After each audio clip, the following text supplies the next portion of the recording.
Everything stated on WTF Nation Radio is to be considered the opinion of the person that stated it, and not an official representation of WTF Nation Radio or U.S. Army WTF Moments. Price does not include tax, title, or license. Some assembly required. Each item sold separately. Batteries not included. Objects in mirror are closer than they appear. If conditions persist, contact a physician. Individual results may vary. Keep out of the reach of children. Avoid prolonged exposure to direct sunlight. Keep in a cool, dark place. And please enjoy the show. Shots. This station is now the ultimate power in the universe. I suggest we use it. The voice of U.S. Army, WTF Moments. This is WTF Nation Radio. I find your lack of faith disturbing. What is this Facebook Live? I've never heard of this shit.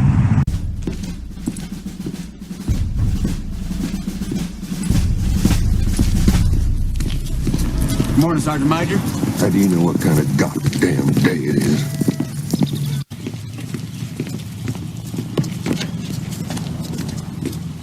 Beautiful morning, Sergeant Major. Are you a fucking weatherman now? You're listening to Sergeant's Time on WTF Nation Radio.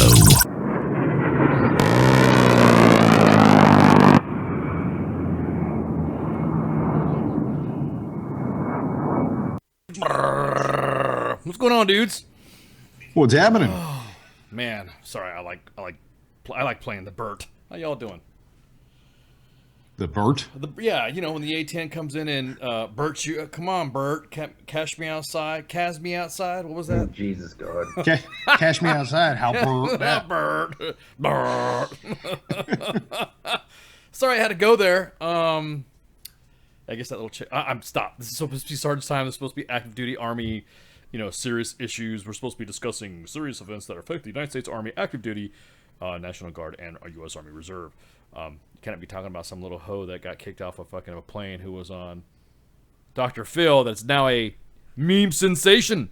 Cash me outside. And it pisses her right off too. It does, and it's fucking awesome. I fucking love it. It's fucking good shit.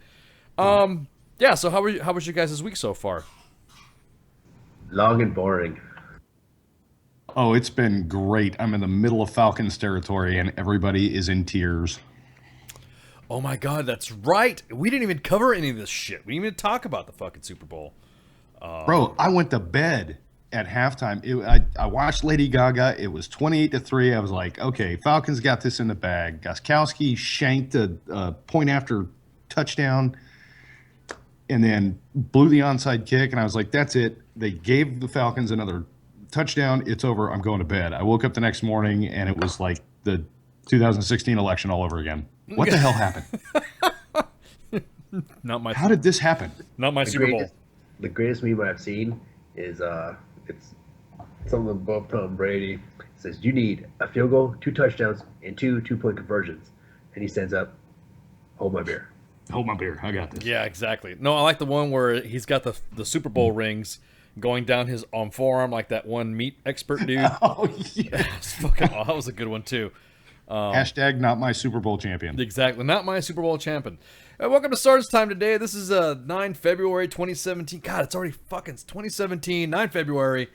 And we're going to have a guest tonight. The guest is going to be, what was Farmer John, right? What was his name? I'm just playing. John Jackson from Comfort Farms is going to be coming on the second hour.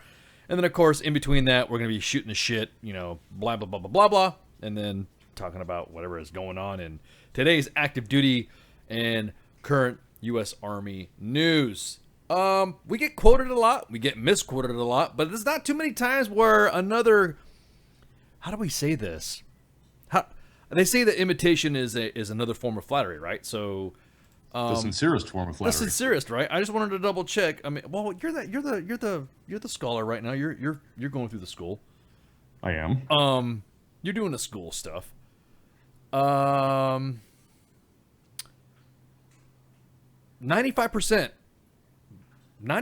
of the Army's brigades, I don't even want to say this. It sounds kind of damn. Is it OPSEC? It's no, because they say that the the formest, the sincerest form of flattery and all this other stuff like you were saying. It's only 58. They said that that our Army brigades are not ready. Only 3 of the 58 Army brigade combat teams are capable of joining the fight. That right there is shocking. Well, you know what else they say? What's that? No combat-ready unit ever passed inspection, and no Inspection unit ready. that ever in past inspection was combat-ready. That, I was just about to say. I don't know if some of these numbers are because we blasted some shit on, some of Jose's reports, or, this is accurate news or whatever. But apparently, these individuals that were called up before Congress, I would say the chiefs, the current chiefs of staff, or whatever you want to call it. It was actually General, what's his name? Allen, the Vice Chief of Staff for the Army. And General Daniel Allen? Yeah, Daniel Allen. Said that pretty much only 3 of the 58 brigade combat teams are capable of joining the fight in the event of a major conflict. Brigade combat teams that he's talking about. I wonder who the other 3 are. I was about to say. Probably the airborne guys. I don't want to say it was airborne, but I'm just saying. Did I go there? Yeah. Airborne, huh? Yeah. Wheels up, baby. Hail to the king, baby. Anyways. According to the general, about 1/3 of the 58 BCTs in the Army, the largest U.S. military branch, obviously, are deemed ready, but only 3 of those can be called upon to fight tonight in the event of a crisis. This was said before. In Congress, the guy was also, General Allen also warned that 1/4 of the Army's combat aviation brigades and half of our branch division's headquarters are ready to carry out their duties, noting that due to budget cuts and constraints that the soldiers can only do what the country requires while assuming high risk. Oh my God, man. Now, for all you third world countries out there that are thinking that you're going to start a fight with us, don't let this article misinform you. We can still whoop your ass. Yeah, I was about to say, we don't necessarily follow our doctrine, nor do we follow inspection checklists. So, no. If you more wish, like a guideline. Yeah, kind of like, exactly. I mean, we just gonna fuck you up. But you can follow this. Yeah. Circle X. Yeah. Circle X. You could probably slap us around for a little bit, but the next thing you know, we're like, oh wait, motherfucker, we gonna fuck that shit. Some 100-mile-an-hour tape 550 cord will be combat ready. Oh yeah, exactly. Oh, isn't that how the majority of the rest of the forces do it? Anything anyway. So he revealed that.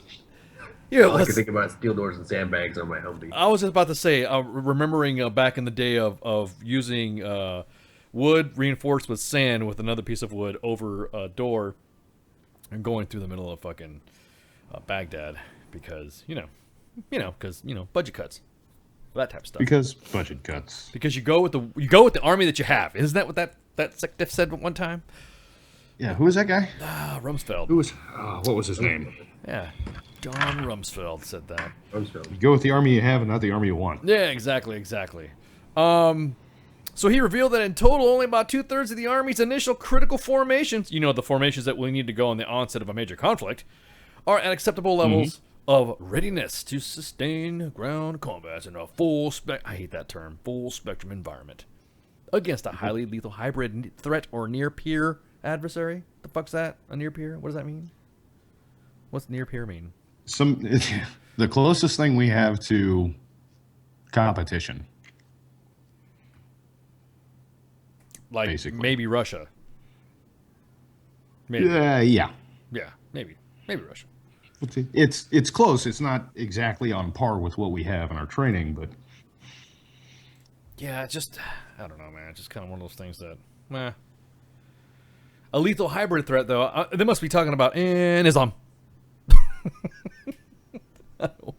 I'll say it. Islam. So if the Islamic terrorist threat, radical Islam, zombie apocalypse. Yeah, zombie apocalypse, whatever you want to call it. Is that considered a lethal hybrid threat or something like that? I mean, just. He also stated more strategically that based upon the current readiness zombie levels, apocalypse, Muslim hybrids. Muslim hybrids. There we go. The Army can only accomplish defense planning guidance requirements at a high military risk. Okay. General Allen's comments came during a House Armed Services Committee hearing Tuesday to focus on the state of the U.S. Armed Forces. Now, why is it that when it comes to reporting the truth and when it comes to not fluffing the fucking numbers, do we have units sending their soldiers who are on profile and are pregnant or whatever down to JRTC or NTC? Why is it that now all of a sudden that we have a new administration? Or remember that conversation we had back in the day about, is this the army that you want to go to war with or something like that? Now, what were these fuckers when it was time to reveal this shit? Were they worried about? Yeah, something like that. Yeah, were they worried about? Were they? Worried about getting the axe, man. Yeah, for reporting honest numbers. Yeah. It just brings to light there was a report back in the day that said officers lie because of that. Because I'm not saying that they're not they're truthful. I'm just saying that they were. Right, they become yes men to the superiors because the commander doesn't want to hear, no, we can't do this because of X, Y, and Z. What the commander wants to hear is, sir, we will find a way to get this done. Which, all well and good when you're in the heat of the fight, but preparing for the fight, if you can't do it, you can't do it. You know, that's something that nobody wants to tell the bosses. Sir, we can't do this because we don't have the resources. And you know what it is they've got 3 brigade combat teams that are combat ready because only 3 have completed their 350-1 training.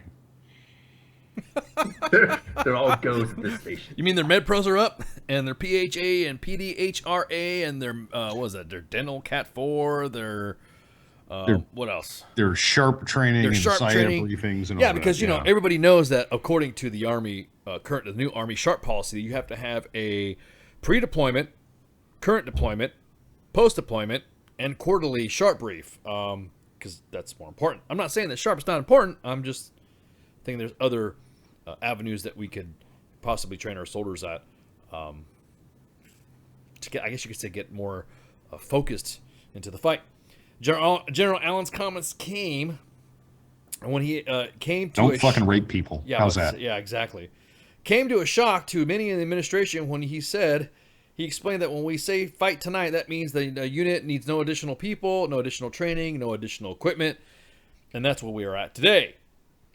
And those we say already, the estimated 1/3, he's of course because he's not going to reveal numbers, the estimated 1/3 of our forces that are ready require somewhere in the range of 30 days to ensure that they have everything they need to meet the demands of immediate combat. You're kind of hoping an enemy would be accommodating and give us the 30 days so we could be ready, noted Republican Representative Mac Thornberry, chairman of the House Armed Services Committee. As it stands now, the Army risks a belated response to a major crisis, warned the Army General. Where were you guys at, man? Dude, where were you guys at? You're right, Grey Cloud. Nobody wants to brief the boss that they're fucked up. Nobody really doesn't. Which it leads to the catalyst of the, well, I'm not going to brief the boss. Dude, your stats are all fucked up. What does QTB say? I'm not going to fucking do that. We're going to JRTC. Boss said fucking all hands on deck, bro. No, but you can't do that because, he's, but the guy's on profile. What happens if, what? No. And it trickles up. Yeah. And then you have the yes men, like you were saying. You have yes men leaders. My non-deployable list just got really small. Yes, exactly. Because everyone thinks that it's an eval thing. I want to get my evaluation good. I got to get my top block of whatever. And I got a sergeant major here that's ready to fucking destroy anybody who stands up to it. And, you're a shitbird if you don't deploy. Yeah. Study goes back to a recent past study where approximately 45,000 soldiers were never deployed in a combat zone. What of those individuals said? Yeah, well, that's another point too. All those guys that didn't deploy, mind you, everyone else who got broke the fuck up deploying, where were the guys that didn't deploy? See, I remember one time they wanted to find all those guys that were able to hide out and send them downrange.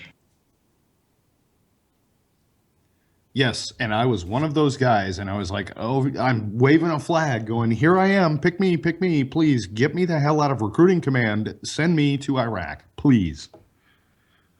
Now, do you think it would have been a good idea to have guys that have come back from the war to be recruiters? Absolutely not. I mean, come on, because there's some, aside from getting fucked up or something like that, obviously you're not going to put somebody who, who's a double amputee going, hey, you want to join? what was it, like that one Starship Troopers movie? And and it says, do you want to know more? You want to know more? And what are you going to join? Oh, I'm going to join the mobile infantry. Good job, son. Mobile infantry made me what I am today. And he turns around, he's got no legs and a robotic arm. You know what I mean? Is that that's, and again, I was in the Bay Area in California, so you got these guys coming back going, yeah, you deploy with the army you want, or you deploy with the army you have, not the army you want. We had but no shit, there we were, sandbags and wooden doors and getting shot at with RPGs. And okay, dude, I don't want to join the army now. Yeah, I was about to say, I think having us in, could you imagine us being in the recruiting chat room, I guess you would say, in the lounge, drinking some coffee and, hey, telling war stories. Yeah, hey, Mike Goff, you want to go to Starbucks? Fuck yeah, man. I haven't seen that many fucking hippies fall to the ground like goddamn, Iraqis in the goddamn Slaughter City. Why? What happened? Is that what happened? Yeah, man, I got my foot blown up. Oh, only for a fucking omelet.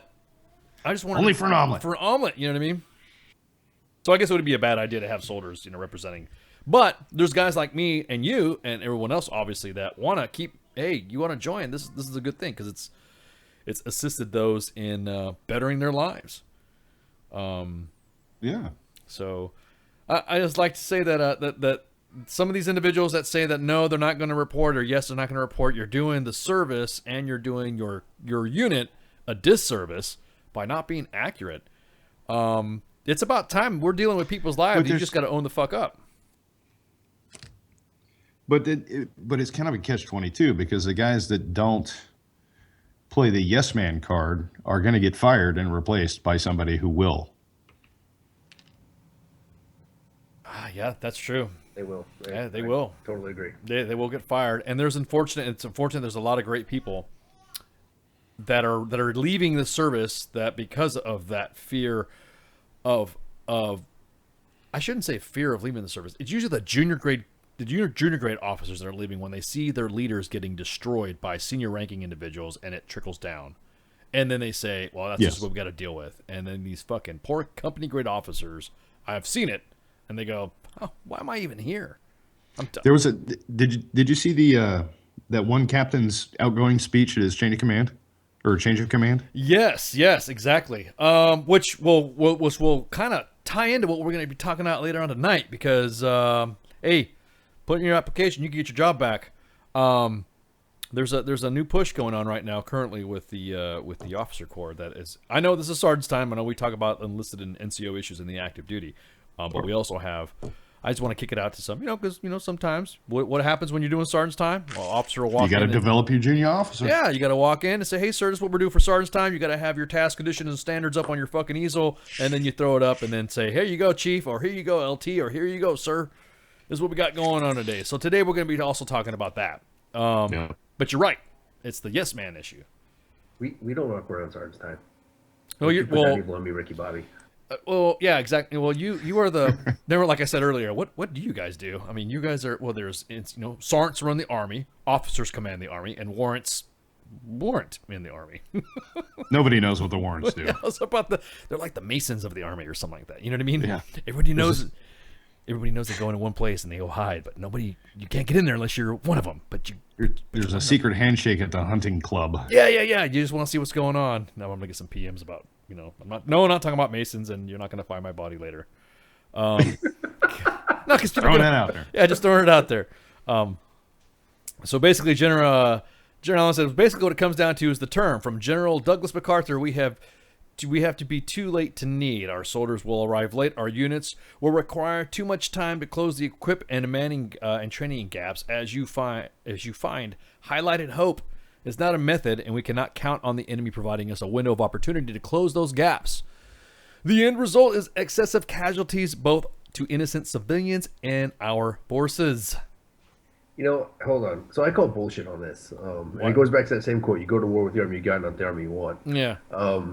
How quickly did the money come when we pushed across the berm in Iraq? So as soon as they projected the casualty counts being over and what they said they were going to be during the beginning of it.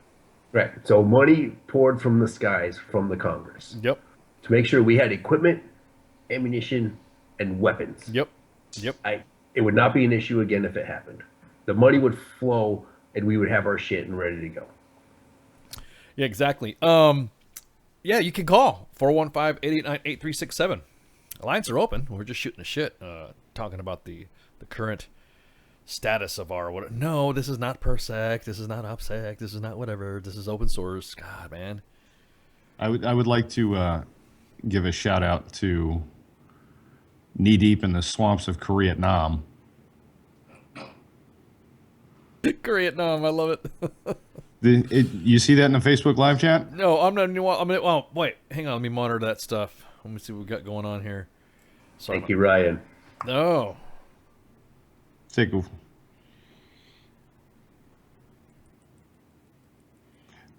wild guess who that is.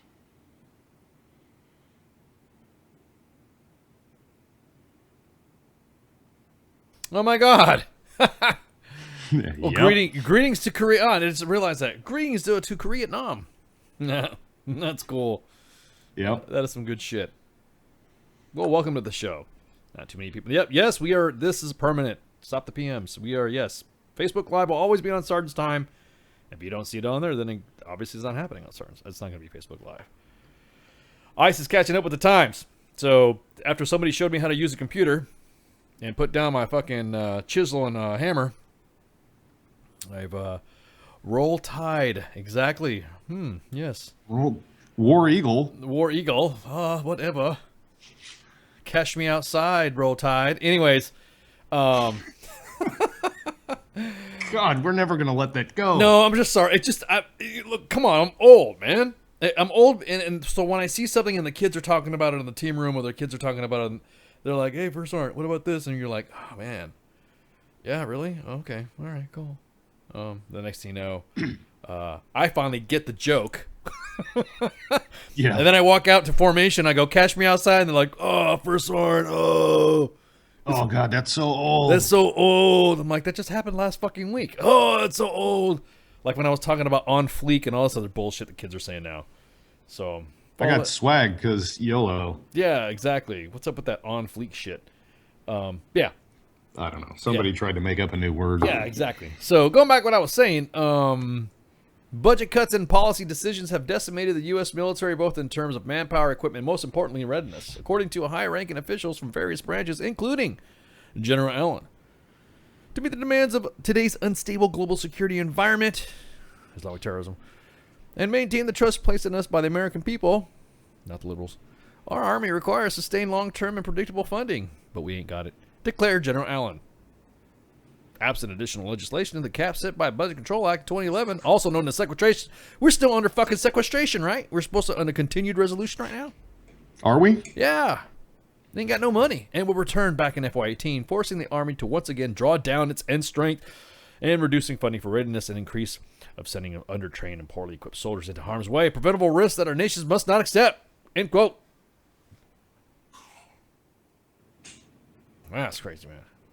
We need money. We don't have money. Shit costs money. Well, I mean, if you just Fake sales. Yeah. Fake sales will solve it all. Bake sales in the motor pool, mandatory FRG days. Go ahead and reserve that fucking, that park. Yeah. Reserve Belton Lake. I'll be right there. FRG, raise us some money. We need to upgrade one of our tanks. Exactly. We'll do it at the new medical facility here in Fort Sam. Yeah. So the current administration and Republican-controlled Congress vowed to rebuild and expand the U.S. military after years of reduction. U.S. Army manpower levels stand at the lowest since before World War II,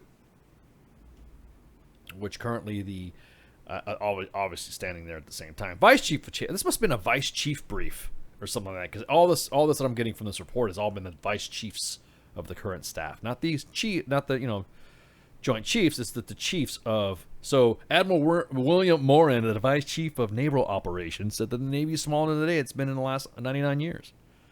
But see, so I call bullshit on that one because I remember several years back that the Navy wanted to go to a smaller fleet. A 600 boat fleet is what they wanted. We also have as many commissioned aircraft carriers as the rest of the world combined. Well, it's because we're badasses. I was about to say, yeah, because America. I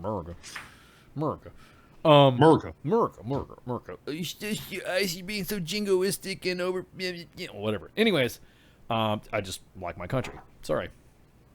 He confirmed that more than 50% of all Navy aircraft cannot fly. Now, I did see this on several news outlets, not even Fox News. They're on even on CNN, even on MSNBC about the U.S. Marines having to go to museums to get parts needed for their F-18 Strike Hornet fighters.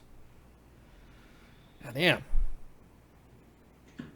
And of course, the fucking General Stephen Wilson, the Vice Chief of Staff of the Air Force. That dude, the Air Force will always complain that their aircraft is not enough.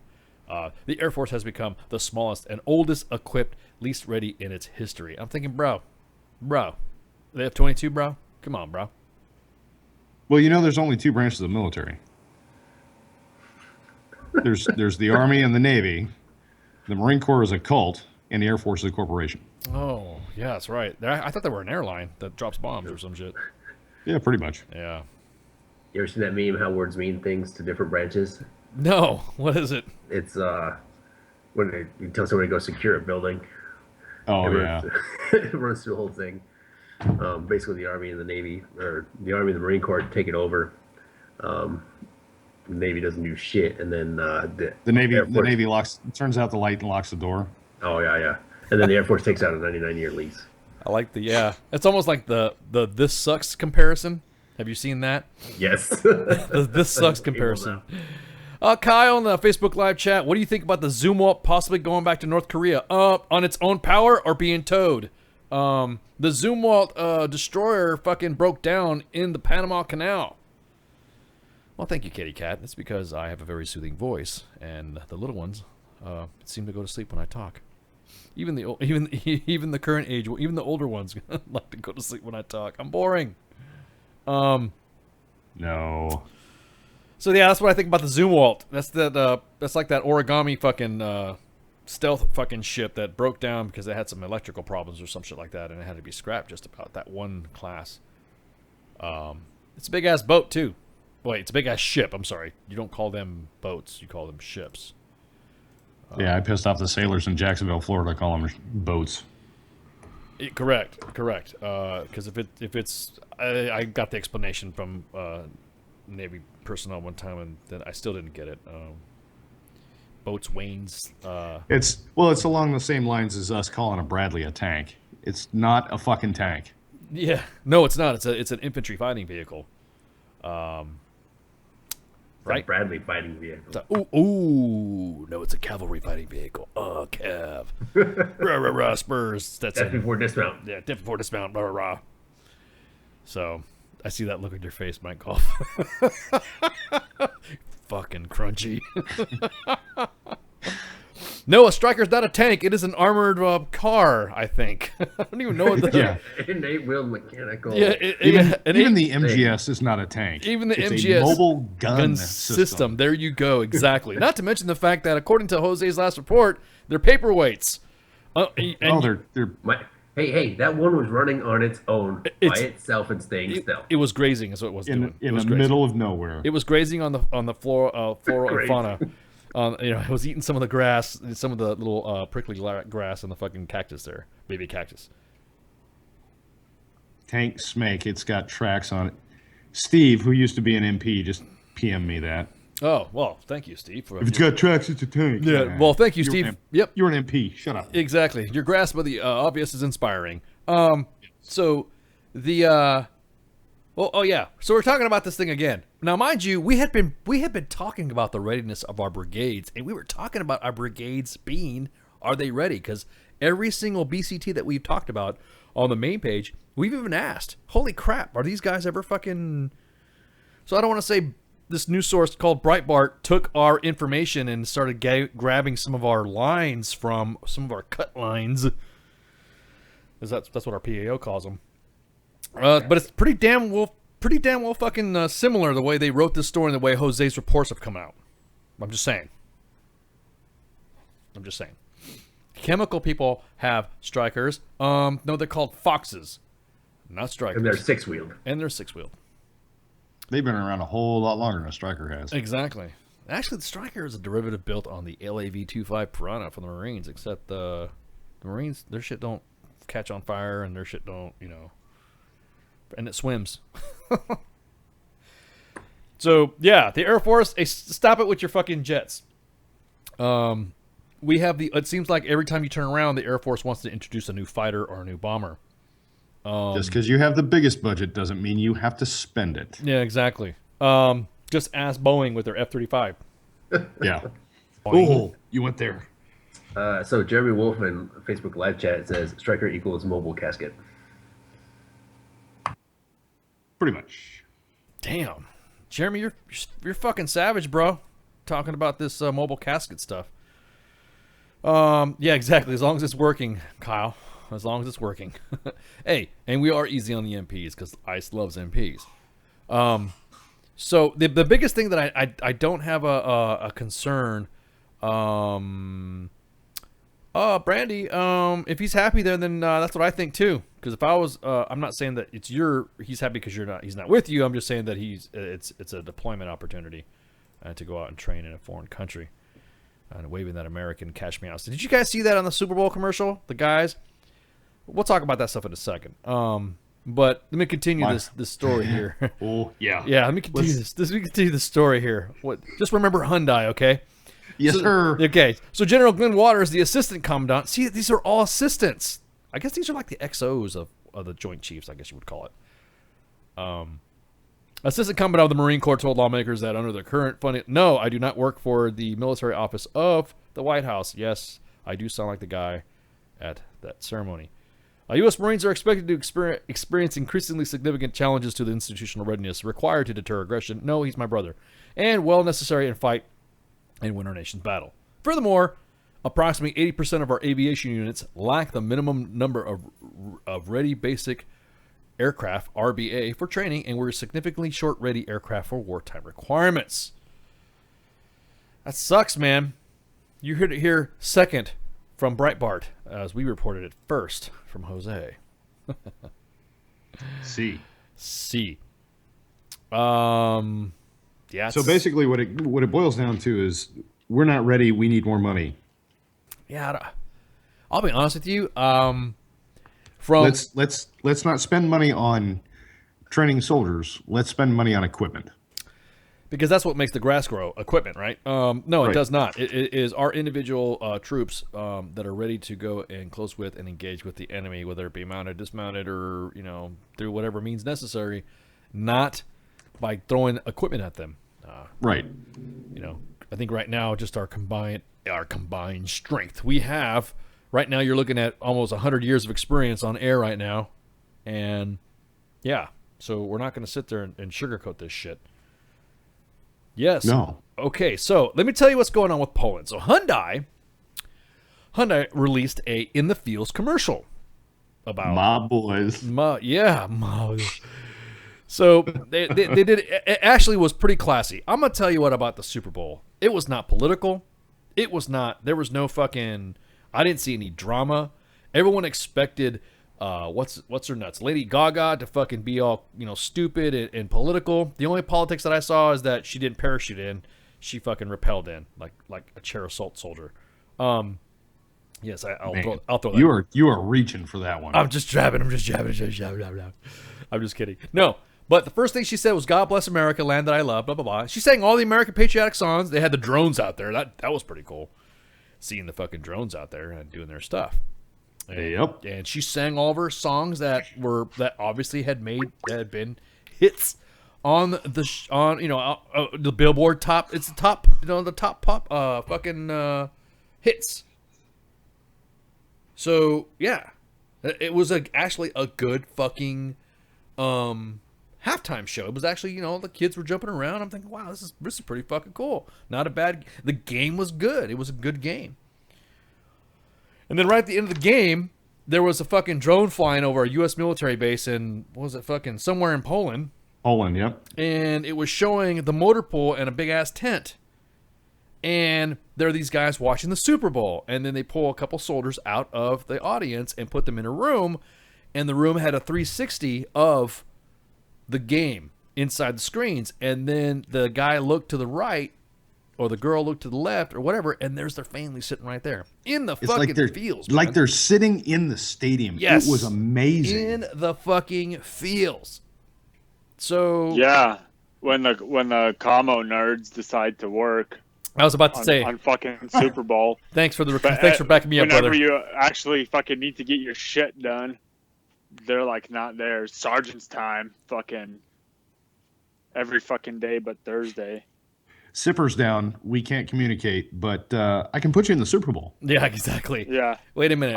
I could create this fucking hologram where you basically fucking are there with your fucking family. You can holodeck your family. You can holodeck your family is what I'm saying. It's pretty much what I'm saying. Oh my god. So if anybody wants to talk, it looks like yes, it was a good game, and yes, it again. I'm glad that the family members got to see that stuff. Am I a little got the ass about where they showed the city and the motor pool over fucking flying over a drone? That's probably about the only issue I had with that commercial is they had an overflight of a drone in the motor pool and it said blah blah blah Poland. Yeah. That was the only issue that I had. But other than that, it was a good commercial. It was good on the fields. Oh, a lot of the fucking Super Bowl commercials are kind of lame this year. Yeah, because the fucking trying to keep the nipples at bay. Well, the nipples? Are we talking about those affected by weaponized autism again? Yeah, bro. That shit causes like fucking second and third order economic effects that are just fucking unpredictable. Fox actually went tape delay for pregame ceremony and the halftime show. Oh, really? Yeah, they made that determination a couple hours before kickoff that they were going to go tape delay. So that's why they tape delayed it after the game. Is that what it was? That was by the DoD's behest? Yeah, that had something to do with it as well. But no, I remember catching that as they were leading up to the pregame and all that stuff.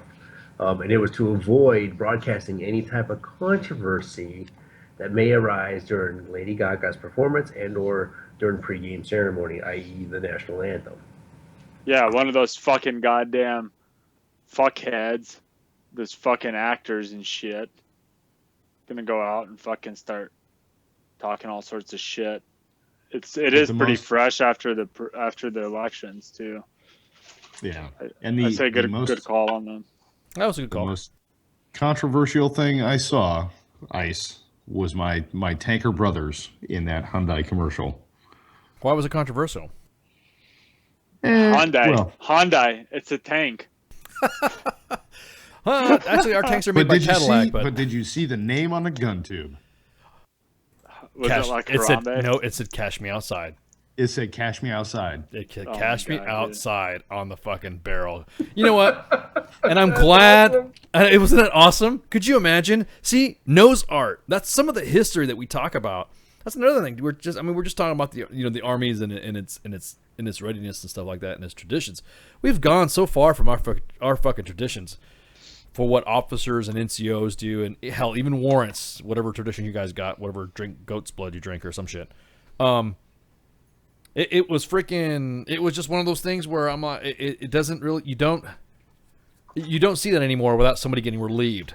Yeah. I had seen some stuff that were, wow, I can't believe that was awesome. You saw it in a war zone, but then somebody would travel the gun line and see something on a tube or see something on a truck, and then people would freak the fuck out. Back in the old Army when I was a private on a tank, we had to park our tanks in front of the Razors. No, it wasn't. It was worse than that. We had to line up two tanks, cross the barrels in front of the officers' club, because that's where we were doing our ball. My tank, the name on my tank, I was in Delta 164 Armor. Donkey Punch. Nice. Bro, nice. You know, my PLDC fucking, like, we had, like, small groups. So it was, like, PLDC and BNOC mixed together. And, like, our little fucking small units all had to fucking make our own guidon and fucking do a little fucking motto and shit. And for my small group, we made a broomstick with a tampon attached by the tampon string to the broomstick. And then our motto was 2 girls, 1 cup. Oh, God. And the sergeant major did not fucking get it at all. Yeah. Well, I mean, yeah. See, that's what happens when your sergeant major isn't on fleek and doesn't have the swag for YOLO. Straight up, and he be fronting your grill, yo. You know what I'm saying? Well, yeah, he just looked at us like, and he's like stops at the podium, and he's like, "What the fuck is wrong with you guys?" Like literally, that's what he said. What no other names have you seen? I've seen Beef Curtains. I've seen Trainwreck. I'm just talking about gun tube names. I've seen the Cobra symbol from G.I. Joe on tanks. I've seen Mickey Mouse ears. I've seen Snoopy. I've seen King Dingaling. Yep. And we had it was a net with 2 soccer balls hanging out the gun mantle at the bottom of the gun tube. Master Blaster, I've seen that one. I've seen Punisher. Everyone sees Punisher on that shit. This is before the movies. Yep. Yeah.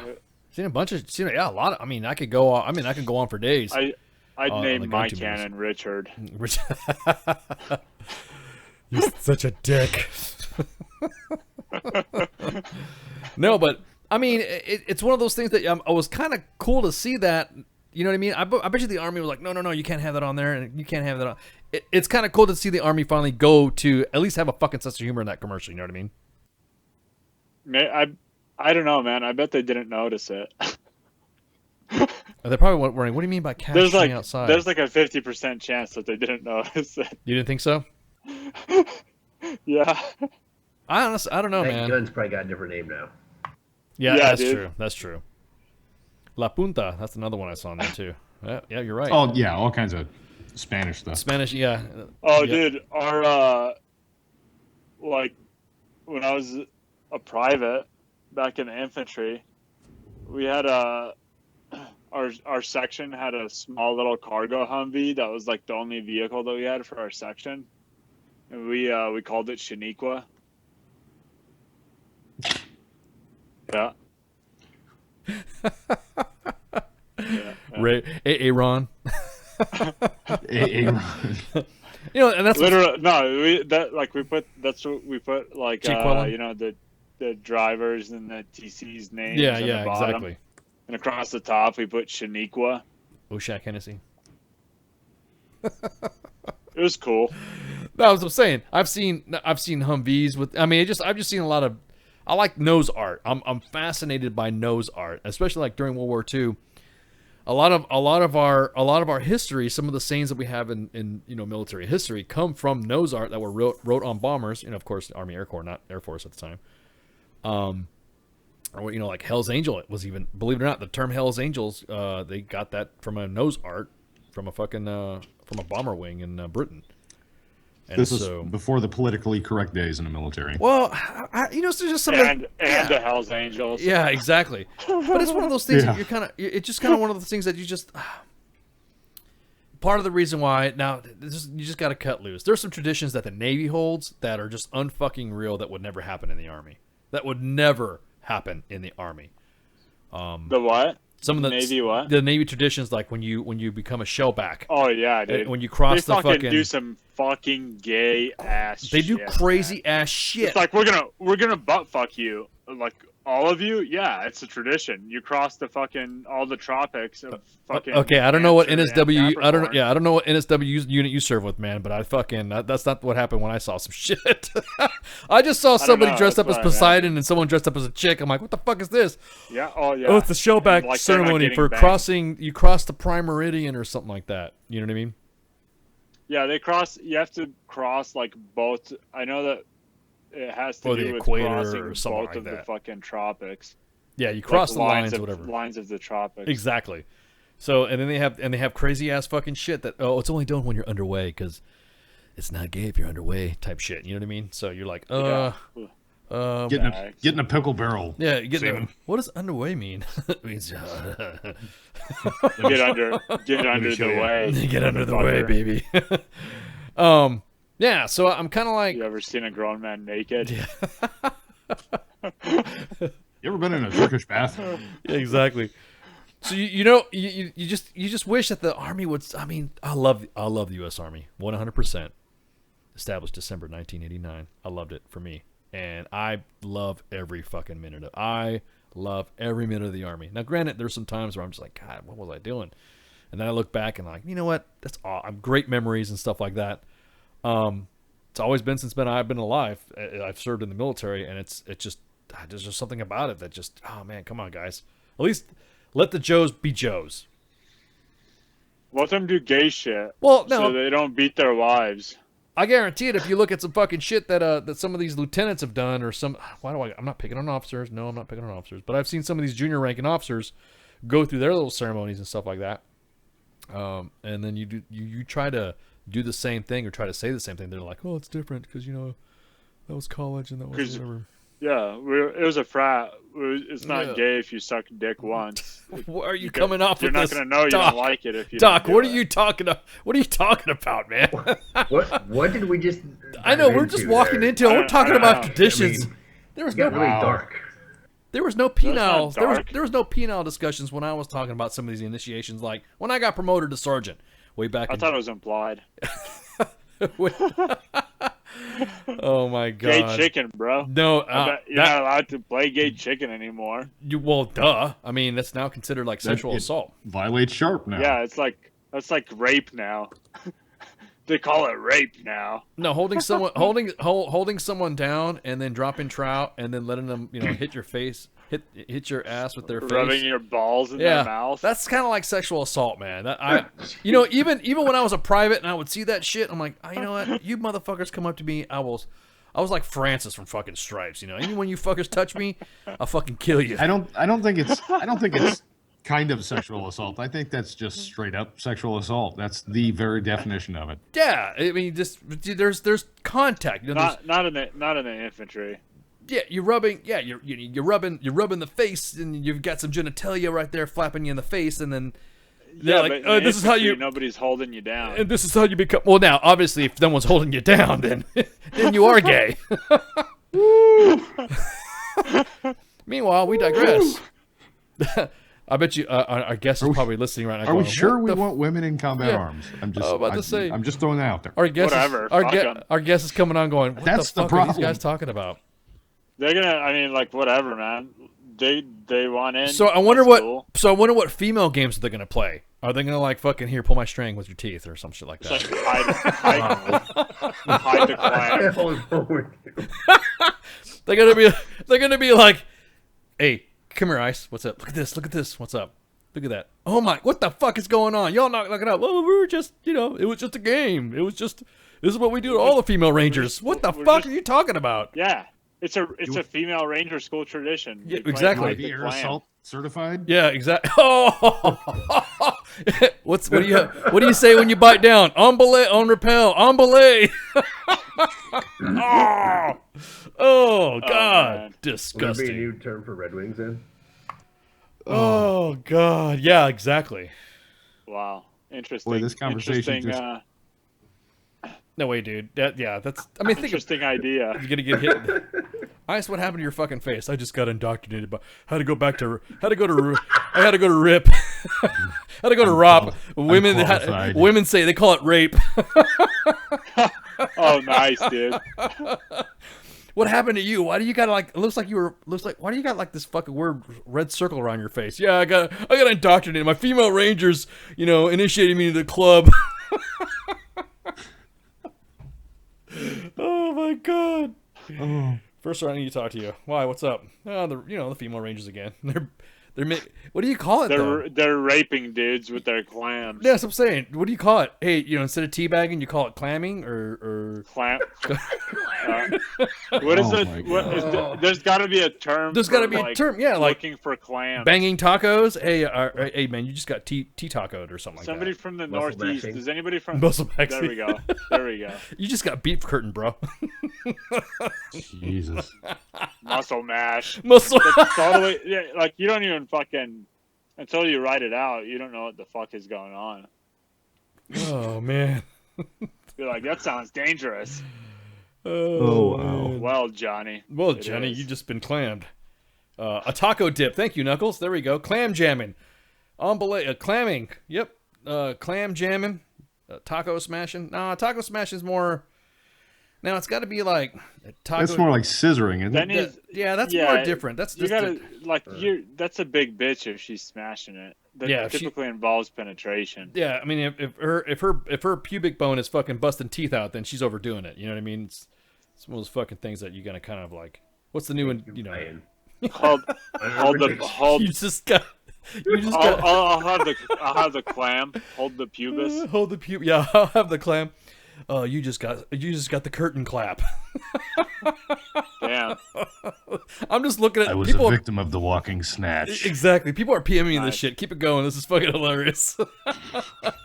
So Ryan in Facebook Live Chat says, Urban Dictionary says the female equivalent of a teabag is a taco touchdown.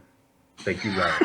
There we go. Is that what you call it, though? I mean, whatever, bro. Who decided that? No, that's the Urban Dictionary, bro. What's the sources? Yo. Who came up with the that? Urban Dictionary, man. That's like Urban Dictionary, bro. That's where the streets from, man. That's where you get the streets. These are the same people that define fleek. Tacos. Oh, okay, yeah. So we're just not even we're discussing not real words now. No, yeah, we're discussing Ebonical tribal speak. But I'm just saying. With make-up words. Yeah, exactly. Or making tortillas. Somebody says making tortillas. I put the pussy on a chain wax. Yeah. What? Jesus. What? What the fuck is that?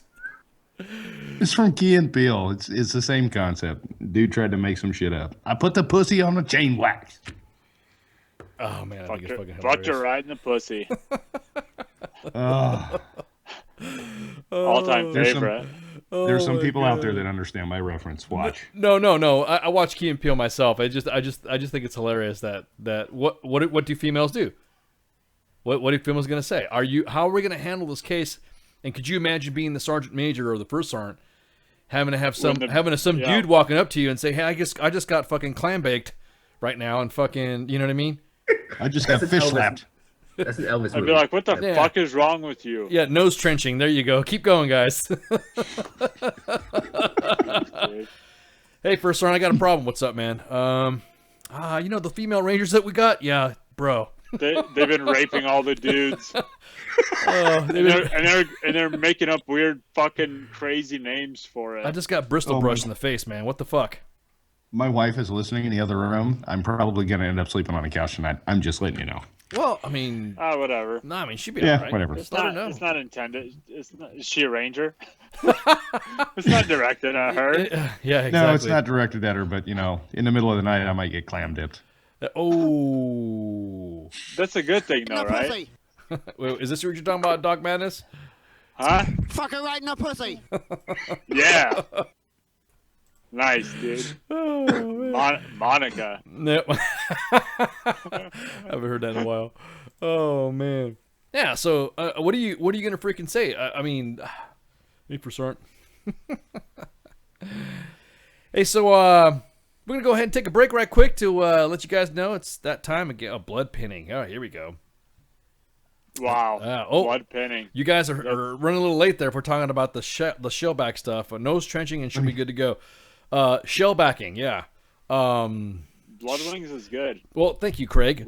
Shellback is when you cross and you queer. Thank you, man. Getting a pickle barrel, Craig. Exactly. Shit in a bag, Pogue. Dude. Put the fucking dress on. Hurry up.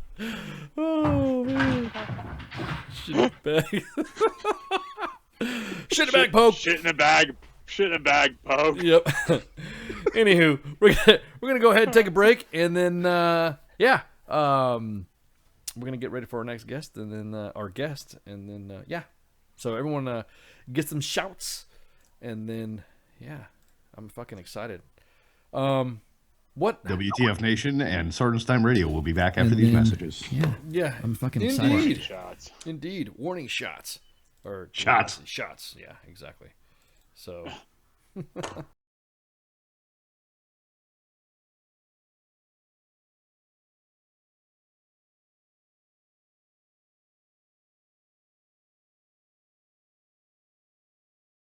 Sit back and light a split with this and don't slip on a funky dope track. Jump back, strapped with a fat Buddha sack in a 7-8 Mac. Don't clean, gangsta lean. I got green, but I serve dubs like it ain't no thing. I hang with OG players, don't set trip for you.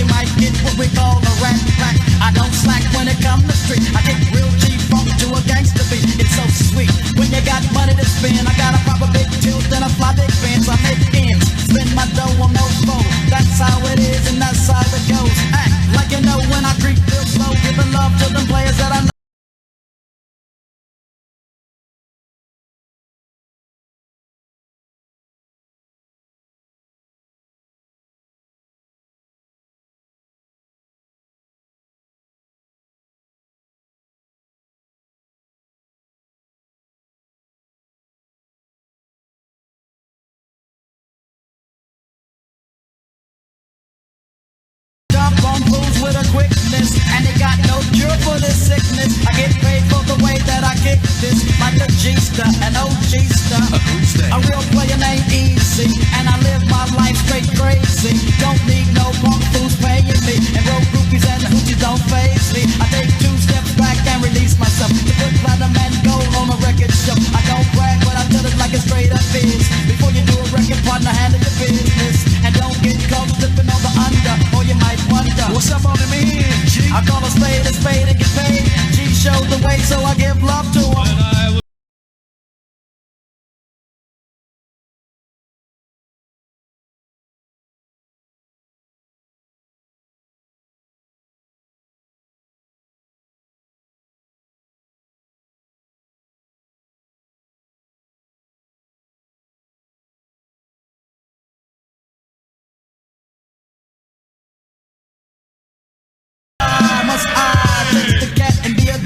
Straight up hog, I leapfrog to the sound of a gangster beat, so I can hear my record bumping on the Compton street. That OGBIMP and low G and low hip hop thugs are so quick to rush us straight to the dirt. Fool, I do work. Nobody move, nobody get hurt. That's how it is when it comes to me. Cause I'm the short but wicked player named Easy. Women can't play me. Some say I'm crazy, but I don't think so. Coming through a logo, I get so down by the scandalous trick. Let me hit it one time, the trick that's it, but don't trip. Gets my dough to no foe. That's how it is. I got no love for you.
Of a thing, killing a man. You take away all he's got and all he's ever gonna have.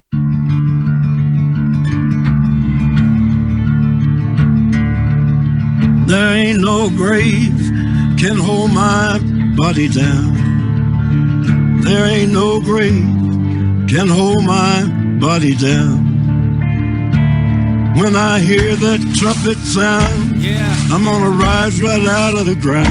Ain't no grave can hold my body down. You feel me coming, a nigga presence is heavy. You play around with my money, the repercussions be deadly. You talk about wanting beef, well I bring you a fucking deli. Grab it, send me, put it up to your mouth, I'm Machiavelli. Shit, niggas running around talking like Machiavelli. Well he died of gunshot wounds and I don't think they ready.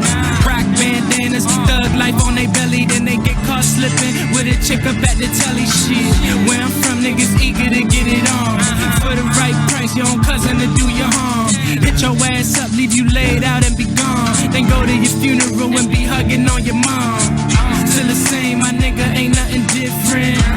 Niggas still hating and still snitching, and they still dying over them bitches. Still wishing I fell, keep wishing. I'm on a mission to get it, I'm talking cash. No pun intended, you intervene, that's your ass. You can't kill me, I died when Sunny passed. Rise up like them niggas and Thriller from out the grass. Take a pull of the purple and then I pass. They tell me stop drinking and driving, I'm bound to crash. 2 AKs, banana clips do the math. Spill enough blood for somebody to take a bath. Spaz, whenever I'm on that because to shoot around. The loser be the nigga that's laying dead on the ground. You be the cop, I'm the robber. Really thinking you harder? Prove it. Russian roulette, 2 shells in the revolver. Going first ain't a problem. Actually, I be honored. First ain't a problem. Actually, drama. Put that shit on my mama. I ain't fucking around. Put that shit on my mama. I ain't fucking around. The only friend I got. Hold me down, Mike. Who's the fella owns this shit? I own this establishment. There ain't no grave can hold my body down. Buster, you were a cowardly son of a There bitch. ain't no grave You just shot an unarmed can man. hold my body down. Well, he should have harmed himself. When I hear that trumpet sound, I'm gonna rise right out of the ground. Ain't no grave can hold my body down.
Nut. My homies tell me ever hard. Fuck your feelings, I've been trying to make a million since we started. We cold hearted, niggas and mass that'll blast at the task force. Empty out my clips, I'm the man, they ask for it. Me Machiavelli and my motherfucker. We break bread, now we thug brothers. Niggas talk a lot of non-shit, I choose to ignore it. A war, they ain't ready for it.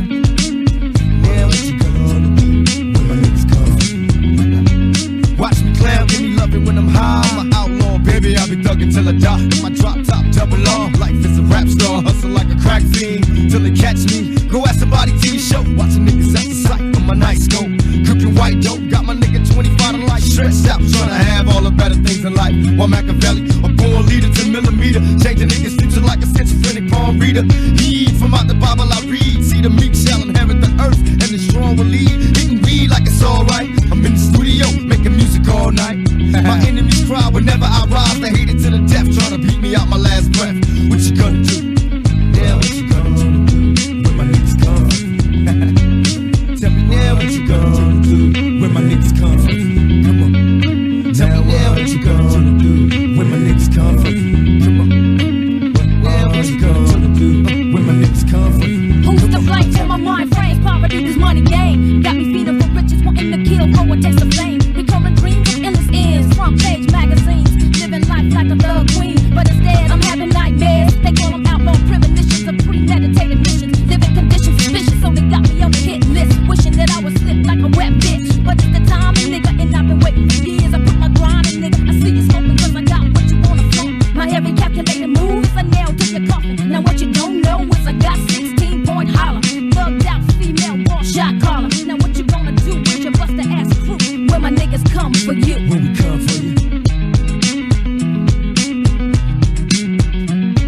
And still I see no changes. Can a brother get a little peace? There's war on the streets and a war in the Middle East. Instead of war on poverty, they got a war on drugs so the police can bother me. And I ain't never did a crime I ain't have to do, but now I'm back with the facts, giving it back to you. Talk about them, jack you up, back you up, crack you up, and pimp smack you up. You gotta learn to hold your own. They get jealous when they see you with your mobile phone. But tell the cops I can't touch this, I don't trust this. When they try to rush, I bust this. That's the sound number 2. You say it ain't cool, but mama didn't raise no fool. And as long as I stay black, I got a stage. And I never get a lame race. Cause all we gotta work is I'm paid back. Some buck that I roughed up way back. Coming back after all these years. Rat-a-tat-tat-tat-tat. That's the way it is.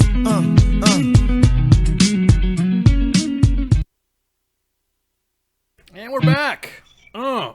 Just busting out some Tupac mixer with some chili peppers. So thank you for joining us today on part 2 of our Facebook Live broadcast on Sergeant's Time. And we got comments with our guest. Yes. How's Hey, it going? what's going on, John? How you been, man? I'm doing good, guys. So John is coming from Comfort Farms. And reading over your bio and reading over your story, man, it's pretty inspiring what you got going on. We posted on the Facebook Live,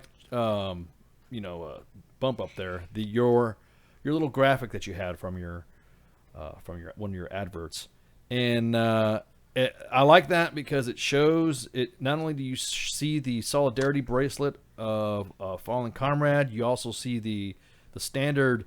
Looks like the 550 chord standard. Hey, look, this is my shit. And then you got the scroll.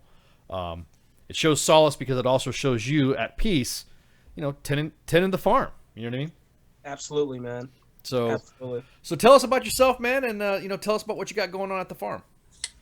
Yeah. So my name is John Jackson. I'm the executive director of Stag Vets, which is our nonprofit. That's where our 501c falls under, and it's more of a kind of a think tank. I created that to pretty much solve problems. It's too many Band-Aid solutions going out there with regards to vets and things like that. And as a ranger, I did 6 tours. 4 tours with the Rangers and 2 tours with conventional forces, 3rd ID, 115 Infantry. So a total was 6 combat tours, 40 months overseas, my first 8 years in service. And been blown up a couple of times, suffering from traumatic brain injury and, chronic, post-traumatic stress, whatever they call it. But the thing is, coming out and being a vet, and trying to adjust to life, it's so difficult after spending over a decade in war, And so I tried to find programs that could help a guy like myself, and there just virtually wasn't any out there. So with Stag Vets, I created what we got now is called Comfort Farms. It's the first acute veterans crisis agriculture center that's solely designed to help veterans find their new normal. And it's named after my Ranger buddy, Captain Collie Comfort, who got killed in combat on May 8th, 2010. And it's growing legs, and the farm is organic, and we're doing some good things. Your story is kind of an interesting story because your story generally happens to somebody who is far younger when they join the military. So yeah, I was getting some research stuff done and looking at your some of the things you've posted before, and I've actually been there on some of your situations. Everybody knows that ICE has multiple ex-wives, so I don't want not to demean what you got going on, but you actually were a fairly older individual joining the military. Could you tell us a little bit about that? Yeah, so my first wife, when I was married, we I think, man, what happened? 9/11 took place, and I was living out in Jersey, Pennsylvania, and my 20s. I think we were going through a separation at the time, and I just decided that, this is a dead end relationship. I just decided, hey man, probably the best time to go ahead and join the military with the new chapter in my life. So I joined the military around 25, 26, whatever it was, and I became a Ranger at 30, which is freaking old. I know the feeling because that's when I did. Yeah. I made that transition myself to that. Doing the special ops stuff, not the other transition we're talking about. Everyone likes to make fun of, but yeah. So I mean, going in a battalion at 30 was pretty interesting. But I learned a lot about myself, and a lot of the young guys. I mean, I had some years on me. Prior to joining the military, I was doing pharmaceutical research. I had a background in science, and I was doing reproductive toxicology, teratology, worked with a bunch of pathologists and doing some old wazoo crazy shit out in the in the labs. The one movie was made of Outbreak. That was the last company I worked for, Covance, out in Virginia. So I kind of knew some of the people that were surrounding when the resting Ebola virus went airborne, put it like that. So I mean, that was my history. It's nothing sexy. I joined the military at an older age, and ironically, when I come in, especially with the war, I mean, they were bringing in guys who were like in their mid 40s, and I thought I was old, but yeah, they were bringing in some dinosaurs around that time too. Oh, whoa. Okay, Watch the age jokes. I was about to say. I mean, oh man, you had me at 26. So your life living in the living the life of being in the Ranger Regiment, and then obviously transitioning to the conventional. What was the event that made you decide to just say, hey, you know what, I'm kind of going to finish this up and just say I'm out and I'm going to start being Farmer John, which your name is John, so I just playing on the name there. So what made you go from that transition to say, hey, I'm done? Were you out? Did you get told to get out? What was your story about how you transitioned out? What was the reason why? Well, when I was in the Ranger Regiment, towards the end of my cycle, I started having these, I don't know, man, freaking seizures and some neurological issues and things like that. I didn't know what was going on. And then they told me to, my command, which was really, really great, man. They said, hey, you go check neuro. And they went down to neuro, and they start doing scans and everything like that. And they found that I had some damage on my brain and some damage behind my eye and all these other kind of things. And the doctors were telling me that I was done. It's like I need to, I don't have a future as a Ranger anymore, pretty much. And so I kind of, that was a hard, it was hard to swallow on that, but the Rangers, great organization, man. They, even though it took me off jump status and I couldn't deploy, they created a position for me, where I could, I was doing contracts and things like that for them. And I did really good at that, but I was just really having a hard time with some of the other issues. And I kind of went to my command and said, I'm not doing my Ranger stuff anymore. I just feel like this isn't a good fit for me, and I need to start thinking about my time out, because I can't do this for the next 10 years, So, and then we start the chapter process for medical chapter, and then it was real quick. Once my records went up and they saw what was going on, it was about 6 months. Everything came down, and they 100% me out, and then I was out. And when I went out, I'm sitting around and I'm thinking, damn, I did all this and now I'm out. What am I going to do? And I always loved really good food growing up in New York and Jersey and things like that. It was kind of like, go out to these really expensive restaurants, eat this really good food and all this kind of stuff. And I thought, instead of eating at the restaurants, I want to be the guy that actually makes the good food. And then I started, brainstorming about, well, if I could make good food, why can't, I'm gonna need help making good food. Why can't I get, other veterans who are looking to do the same thing? And that's kind of how it all spiraled and all came together where I am right now. The end product for everything that we're doing is absolutely phenomenal, man. We raise some of the best hogs, in the country right now. And I say that because I take pride in my hogs. And I'm trying to get back to the artisanal way of what our forefathers, how they used to raise hogs, back in the land of frontiersmen, back from Spain and Europe, and what they used to do when they brought their hogs over here. And we pay attention to our genetics. We raise a hog that has red meat versus the white meat. Our hogs, the meat on our hogs actually looks like ribeye, a well-marbled ribeye. Most people can't believe that they're eating a hog. They think they're eating beef. So, we take pride in those type of things, and we're developing a brand, and the brand that's going along with Stag Vets, the nonprofit, through Comfort Farms. It's there to generate funding so that way we can create sustainable funding for our operations, which, the hardest thing for nonprofits is to create that funding. And so I've built a grassroots organization, strictly volunteer on my level. I don't get paid, I volunteer. I need something to do with my time. So, and I'm pulling people together, and I'm using the resources that I learned, as a Ranger, working in the Army, as a leader, and I'm pulling those resources together to make things happen every day. Now, well, you gotta volunteer here, so. Now you were talking about one of the things that you guys explained to me. You've mentioned earlier listening to some of your conversations and listening to some of your podcasts and stuff. You said something about getting close to being deemed organic. What does that mean? Okay, yeah. So, excuse me. I didn't mean to touch a nerve, man. I didn't want to touch a nerve, so.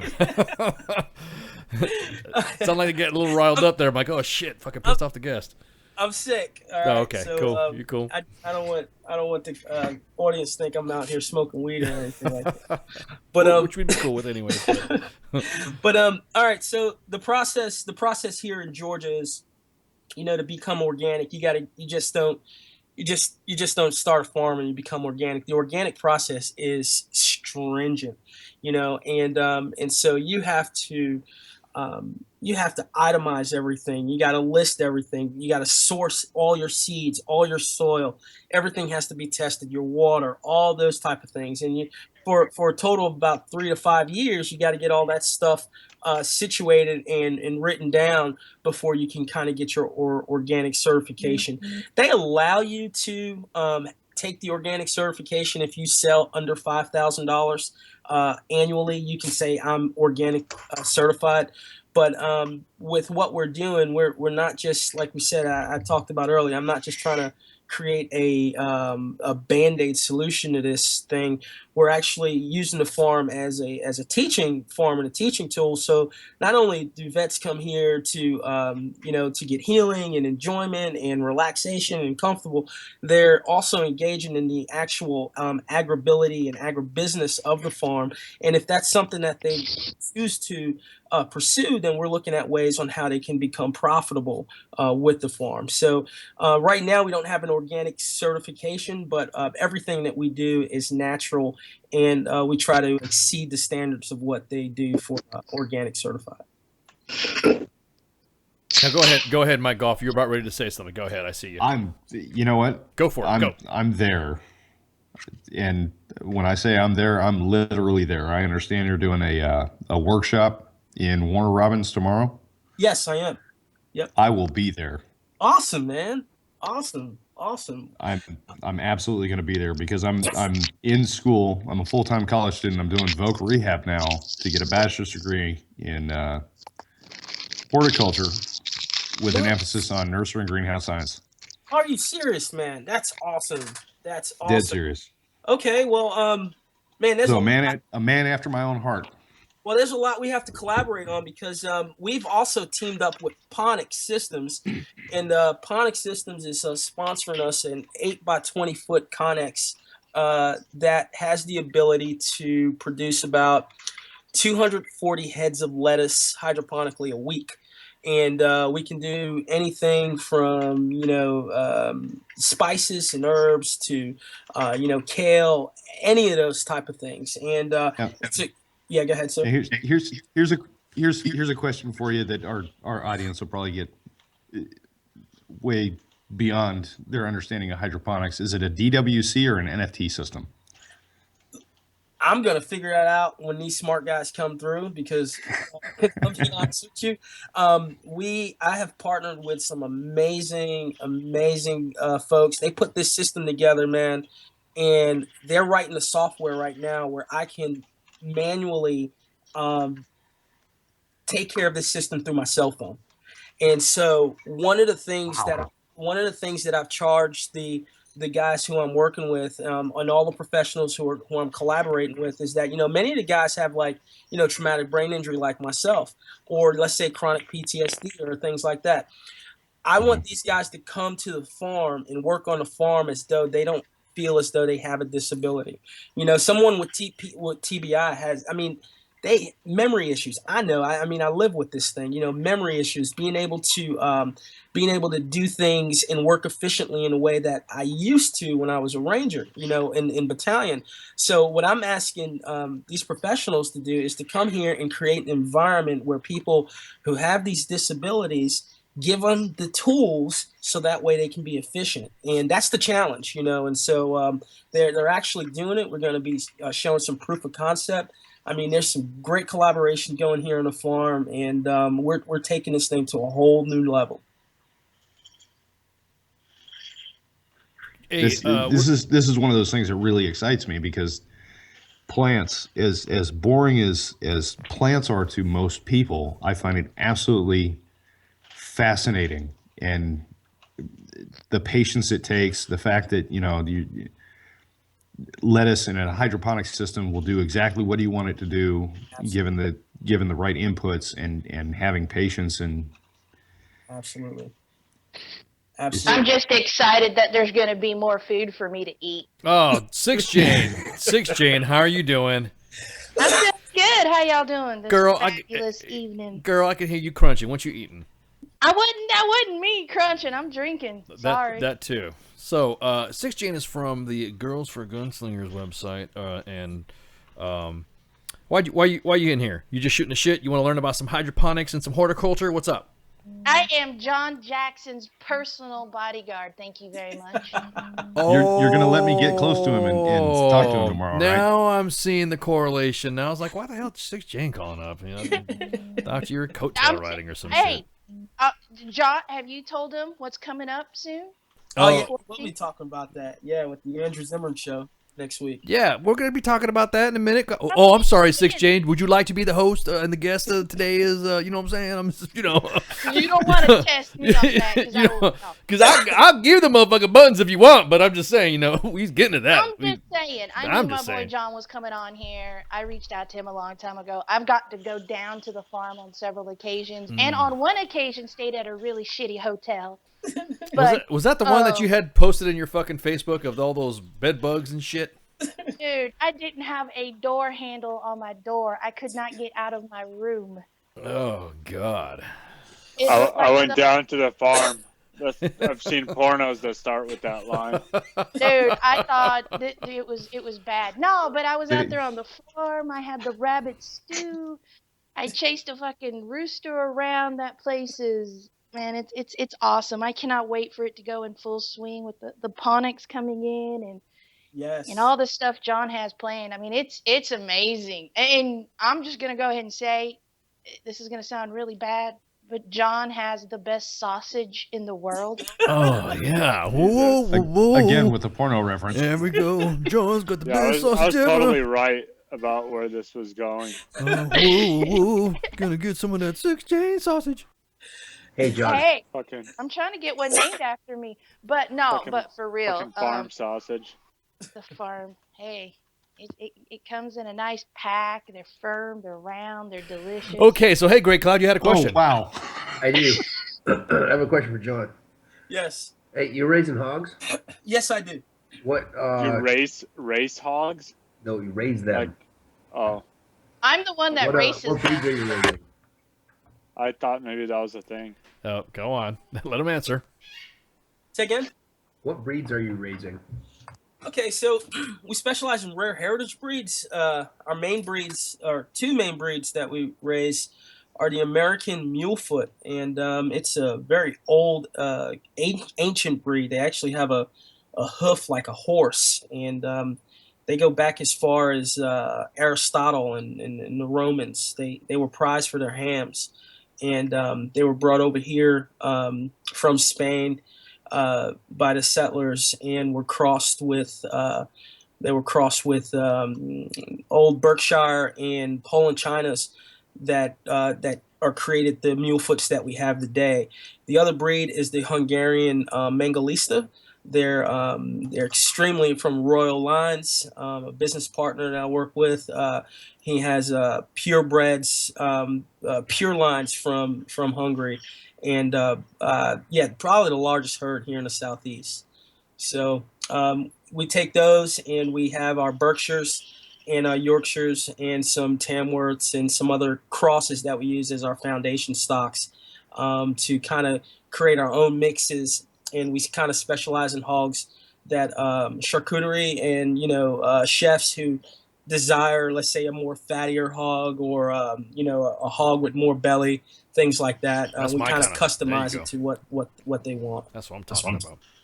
And so did the now you were talking about I'm always referencing some of the stuff and some of the shit you posted back in the forum. I shouldn't say shit, but some of the items that you have posted on the webs. You were talking about the method of your cooking when you have cookouts on the farm. Absolutely. Can you go into that? Yeah. So what we do is our hogs are lard breed hogs, which America kind of pushed away from lard hogs, which are fat, and they moved towards the much more leaner hogs. And most of the hogs that you get, commercial line hogs, hardly have any fat. And so these these old school heritage breeds that we have, they have this leaf lard that is prized by top end chefs all over the world. And that leaf lard is actually great in omega-3 fatty acids. It's great, and it actually lowers your cholesterol.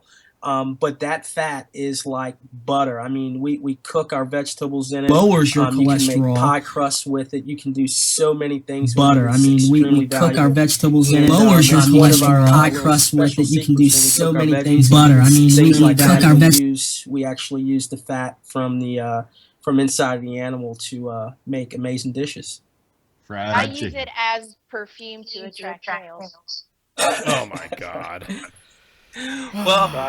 Right now it's a full moon, and 6 Jane, if you were over here, Big Porky would be loving you because he's out there giving them Sal some hell. Oh, that's the one that I'm gonna freaking strap a harness on and ride. How many? Oh my God! See, this is like the biggest freaking. Is this a hook- happening right now? Yeah, is this like some This fucking? is totally happening. This is totally. Oh my God! You could. No, but y'all have to understand. Now, get your minds out of the gutter. No, his hogs. I'm talking about food. I know what you're talking about. Said the phrasing. Okay, well, shut up. Anyhow, these hogs, they're raised out in the bush. They're not in these pens. They're not, machines hooked up to them. They're out, like, open. They're running around. They're out fucking killing shit. They are. They're big. These things are huge. I keep Hunting thinking, I know I tuna. got TRICARE, but they're gonna hurt me. But they taste so good. But they're out there, which is really awesome because I think anybody coming down to the farm, first off, John is like, he wants to teach everybody and show everybody, and it just draws you in. And then, you turn the corner and then you see this field and you're like, what's in here? And then you see the bacon seeds. He's got little baby pigs. I call them bacon seeds. And you're like, oh, and then you look up and there's just this open area that's fenced off and these hogs are running around like they're supposed to be. Now, I was about to ask you. So do you bust a cap in that ass on those hogs? Do you let vets go hunting on those things too? I mean, what do you do to go get them? Fucking land nav out in the fucking out in the fucking brag training areas, man. That's what I'm saying, man. So, John, do you let vets go out and hunt the hogs, or do you No, they're too expensive for that. These hogs pretty much are sold before they're before they're even born, pretty much. So we got they're raised. Our philosophy on the farm is to bring back, raise hogs the way that they're supposed to be, and hogs love the bush, and we want our hogs to have that instinctual foraging capability, and not just run around in the bush, but actually to be able to use the elements of the earth to create and put on fat. So we supplement them with feed and things like that, but they're out there on the earth eating acorns and privet, and doing things, and it makes for an amazing, well-rounded, diverse, complex taste that is just unbelievable. So and that's what we pride ourselves on. I'm getting hungry thinking about this, man. These things aren't called pork chops. They're called pork steaks. Dude, no, I'm serious. You're You look at a picture of them and you think it's a steak. And this is like, what they call it, John? The Kobe of the pork world. Yeah. These things are just beautiful. Kobe beef. The Kobe, huh? The Kobe of the pork. Kobe of the pork. Well, I'm really hungry. I'm about to say, I'm Kobe getting... beef only comes from one area, and it can only be got in one area. So the corn. Tell us about you also got some cornfields out there too that are growing pretty good. Yeah, we had your some, last crop in August. Corn, man.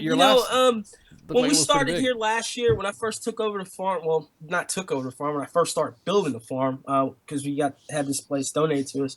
But I started, I threw just all the vegetable seeds out there. We got our We got donations from Johnny Seeds, Baker Creek, Seed Savers, High Mowing, and we just put seeds everywhere. And I wanted to know what would be the most profitable thing for us to grow. And we put in a small little corn patch, and freaking corn grew. I mean, I'm from Jersey, man. I've never grew corn or anything really in my whole life, but I was sitting there in a corn patch that we grew here, and that was pretty cool. But when you start looking at small farms, unless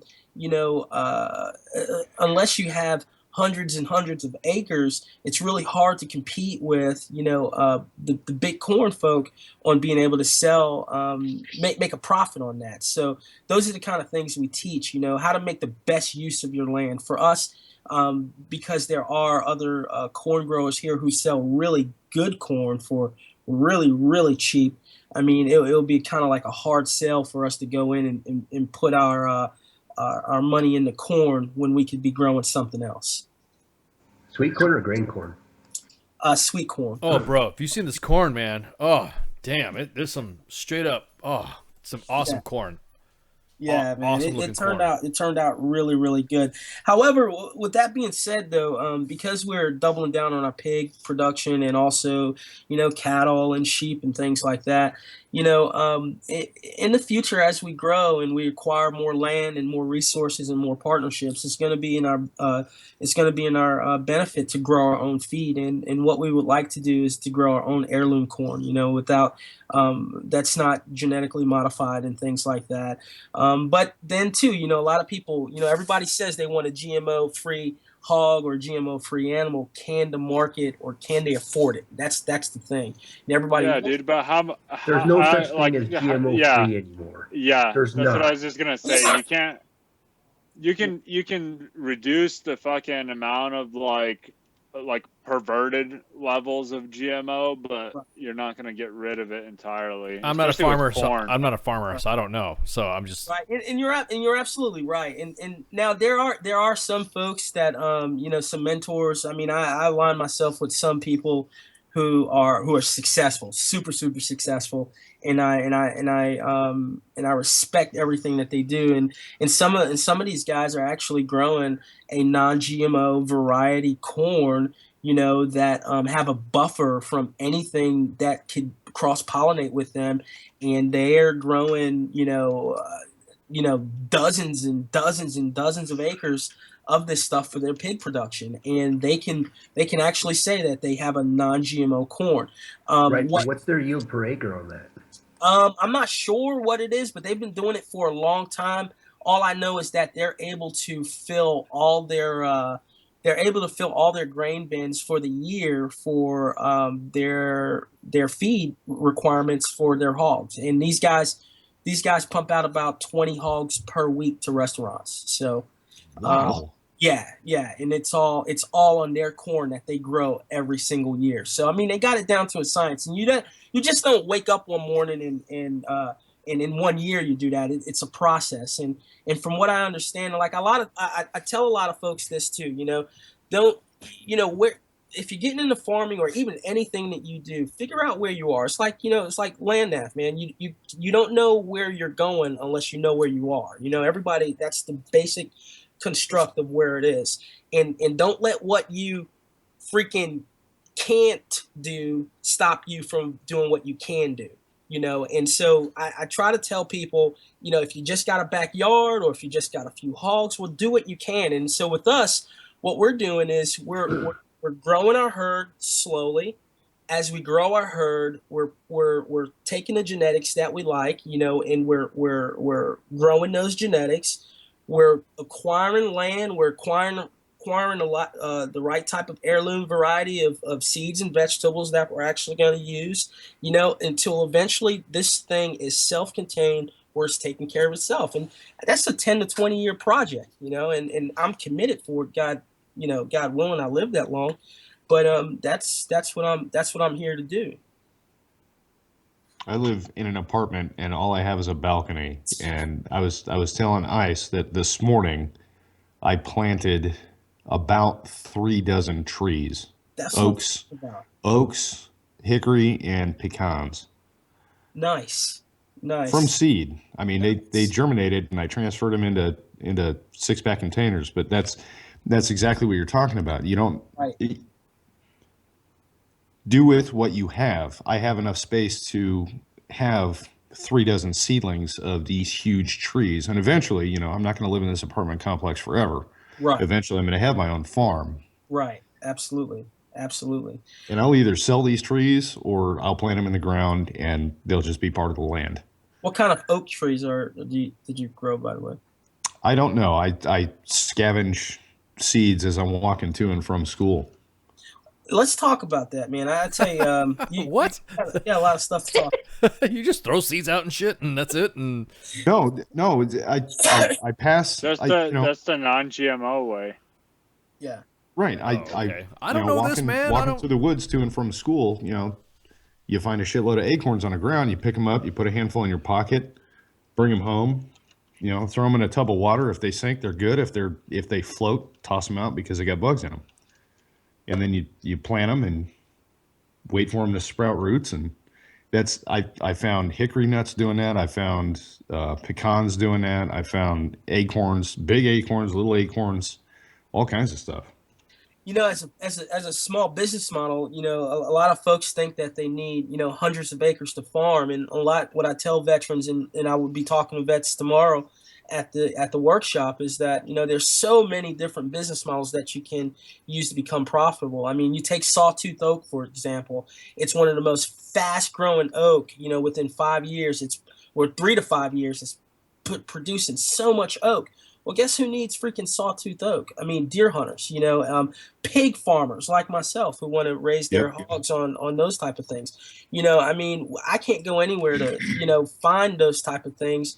And you could develop a niche, you know, when you start looking at the land and you start looking at what people are putting their money to, always look for a supporting service to support them, and you'll never go hungry. You know, and so we try to look at ways for to be smart with business. You know, and I try my organization is here to channel in those resources and kick it right back out to the veterans in the community, because it's all about helping the vets, and our main thing is helping small farmers to have a dog in a fight to be successful.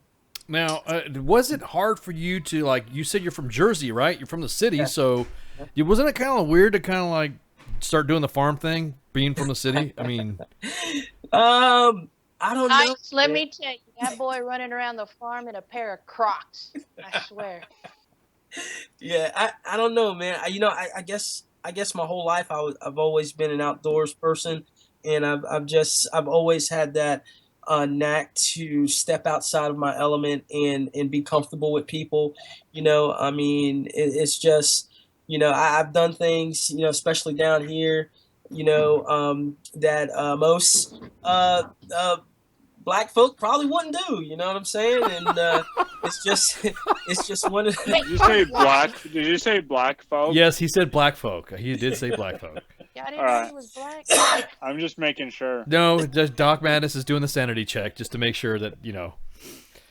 You know, he's right. He's right there. John is right there on par with us. He's good to go. Yeah, man. It's just, you know. So I'm I'm always willing to push the envelope. You know, that's where it is. And I've learned that even people who've felt a certain way about me because maybe the color of my skin, or had some preconceived notions about me because they didn't know who I was, after one conversation that totally changed. And I think we need to do more of that. You know, we're always a conversation away from a fight, but we're always nobody realizes that we're always a conversation from making a best friend too. So, you know, exactly. There's a lot of common goals that we all share.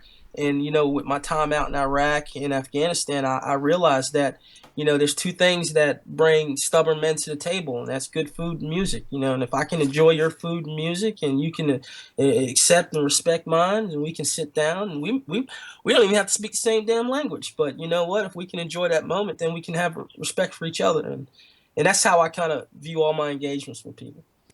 I hear you, man. Hey, we got a couple of questions inside the Facebook live chat. They're asking about bees. Do y'all do bees? That's a quote. Yes, we're actually we don't have bees on the farm yet. We're actually Bee at Peace Farm. We're gonna here in Georgia. I'm putting together a team of veterans that actually, if you wanna do bees, I'm putting together a class. It's gonna be like freaking bee boot camp.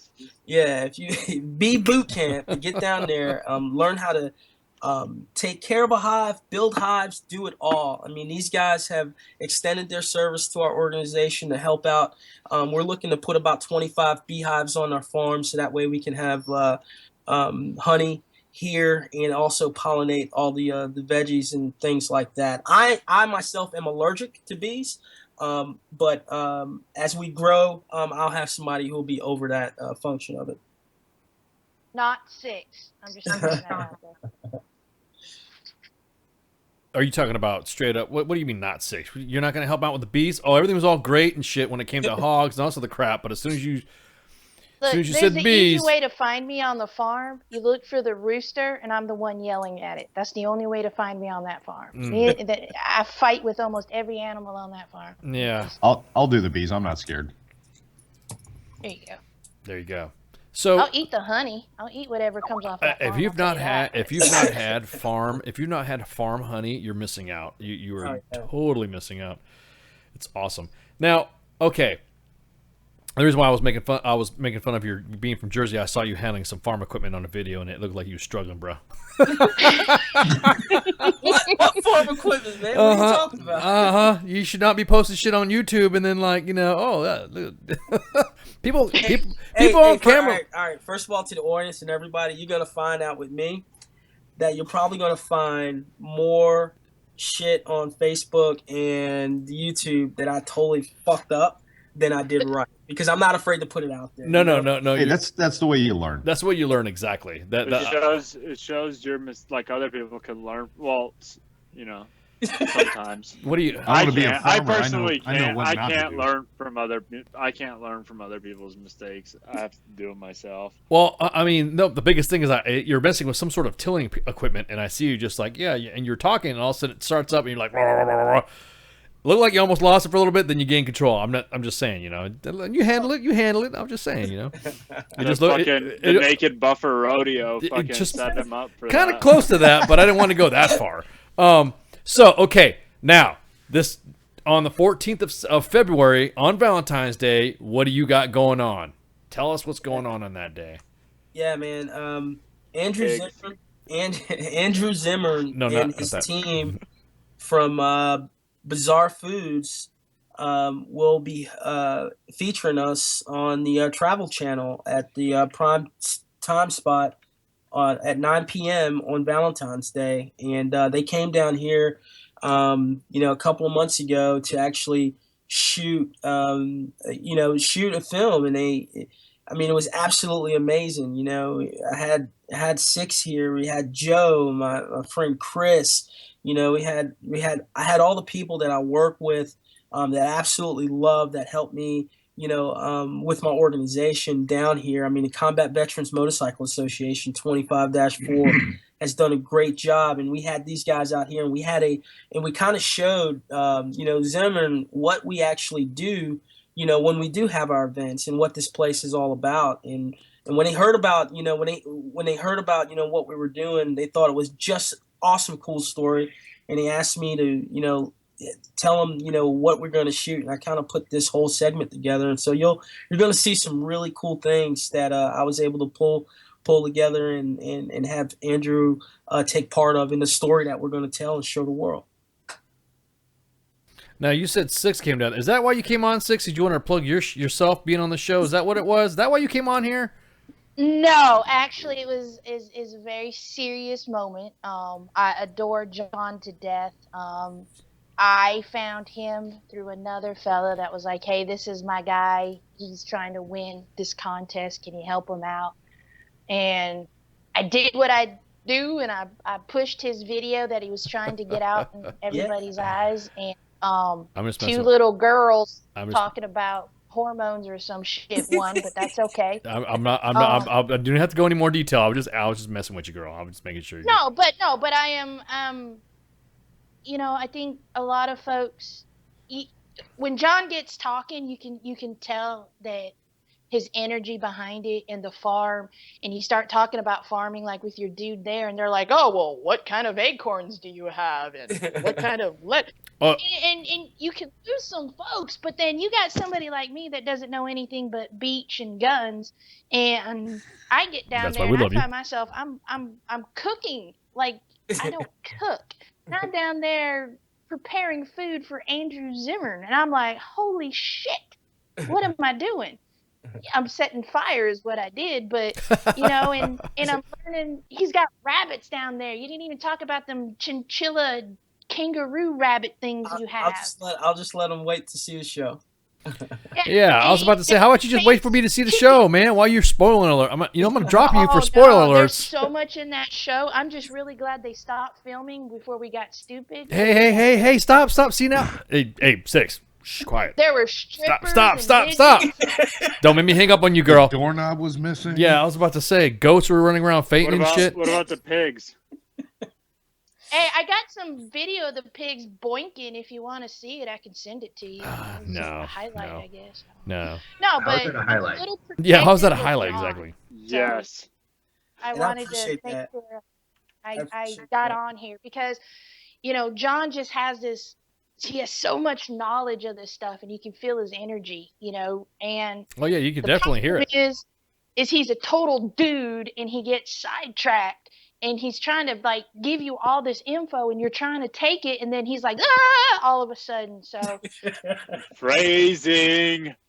I spent some time going, hey John, look here, and I got to pull him one way, and but the farm, I cannot wait till we get some vets now. Actually, I can't wait till we fix the drive going in because it's a little rocky and I got a little sporty car, so we need to work on that, John. He's not gonna. Do you have a rice burner? Is that what it is? Is that no?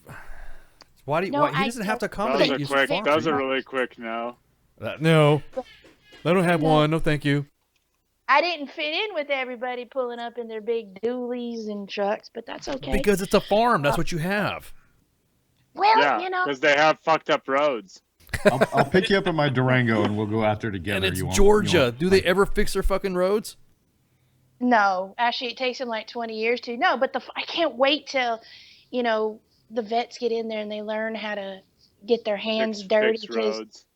Well, yeah, fix the roads. But it's so cool because he had a meet the farmers luncheon, and it was so neat that you see like guys in jeans and farmer looking guys, and then you see city slickers in there, and they're all getting along and they're talking, and we're sitting at one big table, and John's able to tell them what his thoughts are for the farm and where it's going to go and what's coming in, and you can just see everybody, like their eyes are so big and they're so excited for it, and it's so awesome, so I'm a little protective of it. Damn it, don't fuck with me. Hey, are you protective of John? I was just wondering because you're really protective of. It sounds like you're protective of John. I'm just saying if you're protective of John. Okay. Hey John, you let me know if you want to go start a dairy. Yeah, man, we need to talk. I have some dairy goats, La Manchas, that we're working with. We'll be selling raw goats, dairy goat milk here, but we have a plan for expansion that really solidifies. That's using dairy as our main source. So, yeah, I would definitely love to collaborate on that. And guys, I got to tell you, on April 1st, I got invited to do a TEDx talk at Emory University as well. So, yeah, if you guys if you guys are around or anything like that, I'll be there at Emory. They invited me. They heard my speeches, and I've done 20 over the past year, and one of the TEDx talk people were there, and they said, "Dude, you're coming to TEDx," and I couldn't believe it. So yeah, I'll be there. Yeah, we gotta throw that up on the main page. Yeah, so it's gonna be. Well, what you were broadcasting right now is on U.S. Army WTF Moments is right now broadcasting on Facebook Live, man. So nice. Nice. right now you got about, I'd say we got about 3,256 active viewers right now listening, watching right now, bro. Hello to everybody, and thank you for your service. what you're doing, and I'm out here working for you. So that's it. Yeah, we appreciate it. Well, we appreciate your service, man. I mean, come on, Rangers lead the way type stuff. You know what I mean? Oh, God, here we go. Say it. What? You're welcome for my service. What are you talking about, 6 Jane? What are you? Are you a leg? You don't even not even jump status. I want to hear it. No, John and I had that argument about that saying. About Rangers lead the way? Shut the fuck up. What? Hey, chicks. Dragons rule the box. Hey, Yeah, bro. now all of a can sudden- earn Ranger panties. Yeah. Now all of a sudden, you're like, now you changed your mood. We haven't had this conversation about that. Yeah. Yeah. You got real defensive when I said Rangers lead the way. Well, go ahead. Tell us what the fucking nerve is then. What is it? I just around way too many, and I hear it way too much, and I'm just like, shut the fuck up. That's all. Well, And then John knows I won't. His goal in life, I think, is to get me to say it, and no. Armor is the combat arm of decision, though. Oh, God. yeah, the reach around. Yeah, oh, God. Tanks. Anybody want some tanks? But You want to make some decisions. if you want to give us a call 415-889-8367 if you want to shoot the breeze and shoot some farms or shoot about some farms to John Jackson, Farmer John from Comfort Farms. Also having the show aired on, God, dude, I can't believe you're actually going to be on the Travel Channel. That's what's awesome. It's totally awesome. On Valentine's Dude, Day, TED 2100. Talk What's is that? the fucking, like, that's awesome. That's really fucking big shit, man. Congratulations on that. Yeah, not to mention the fact that stagvetsinc.org. Now, we talked about Comfort Farms. We've not really got into Stag Vets. What is Right, that? right, What's Stag Vets? Okay, so It's Doc. Go ahead. Doc. Sorry, man. I was gonna fuck. All right. Shut up. I stopped. Go I ahead. stopped. Okay. All right. Go ahead. You shut up. No. Don't tell me what You to do. shut up. Hey, both of you knock that shit Children. off. Now I won't stop. Thanks. Anyway, so go ahead, John. Tell us about Stag Farms. yeah, so Stag Vets is the nonprofit Stag Vets, I'm that sorry. I created, and it creates the umbrella for all the work that we're gonna do.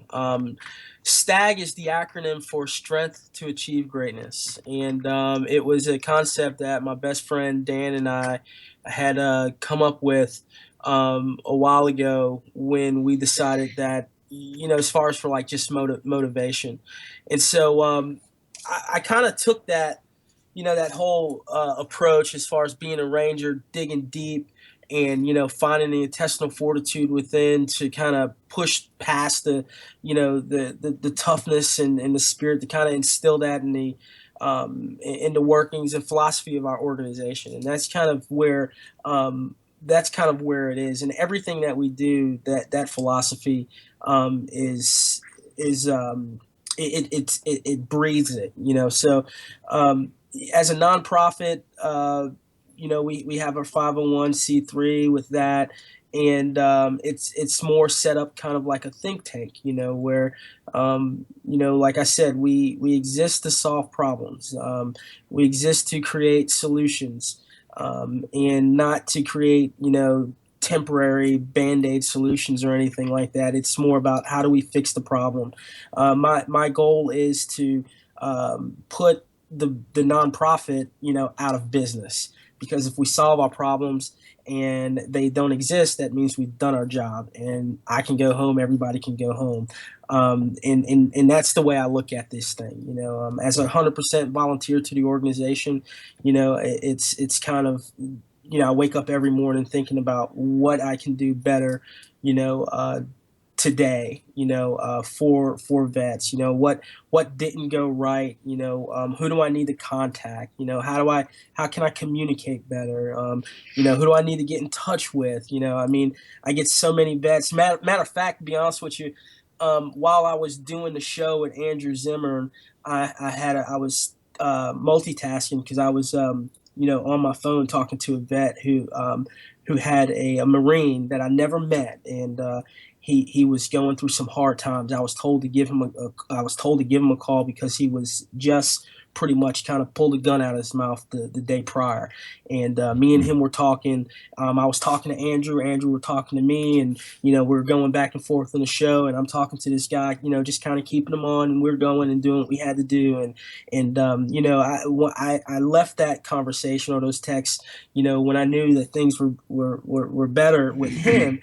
The next day, I texted him again and said, "Hey man, how you feeling today?" He said, "Dude, I'm feeling great, man. Thanks for talking to me." And I said, "All right, no problem." I said, I was freaking shooting a show with Andrew Zimmern yesterday. And he's like, "No way." I said, "Yeah, motherfucker, I was."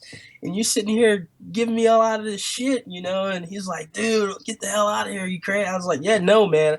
I said I was, but that's just to go to show as far as how I have to multitask every single day. Because Dark 30, I get vets, calling, they want to talk. Some guys just, having issues with their wives and things like that.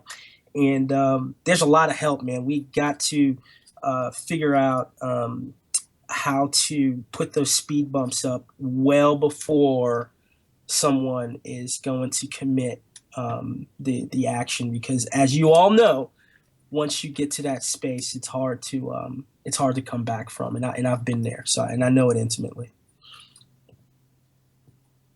You have two. I'm sorry. Go ahead. I cut off somebody. So you have some of the programs in here, and I noticed you're starting to branch out. You have some tenets. You have regrounding, teaching, reintegration, rehabilitation, and rekindling. Now, do you have counselors on site to kind of help you out with this stuff? Yeah, great question, man. Great question. I'm glad you asked that. So the whole premise of what I'm not a therapist, right? So I'm a peer. I'm a freaking ranger and goddamn pig farmer, So all I can do is provide the space. And how we're going to set this thing up is I'm not going to house vets here, alone, because of the fact that, it requires a lot of licensing and a lot of different type of insurance and things like that are super, super expensive, and a staff that's just totally committed to that.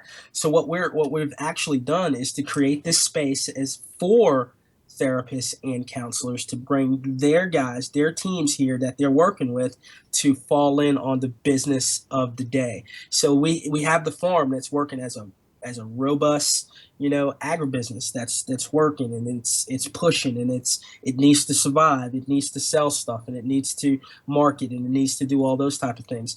Well, we know that veterans love a product-driven environment.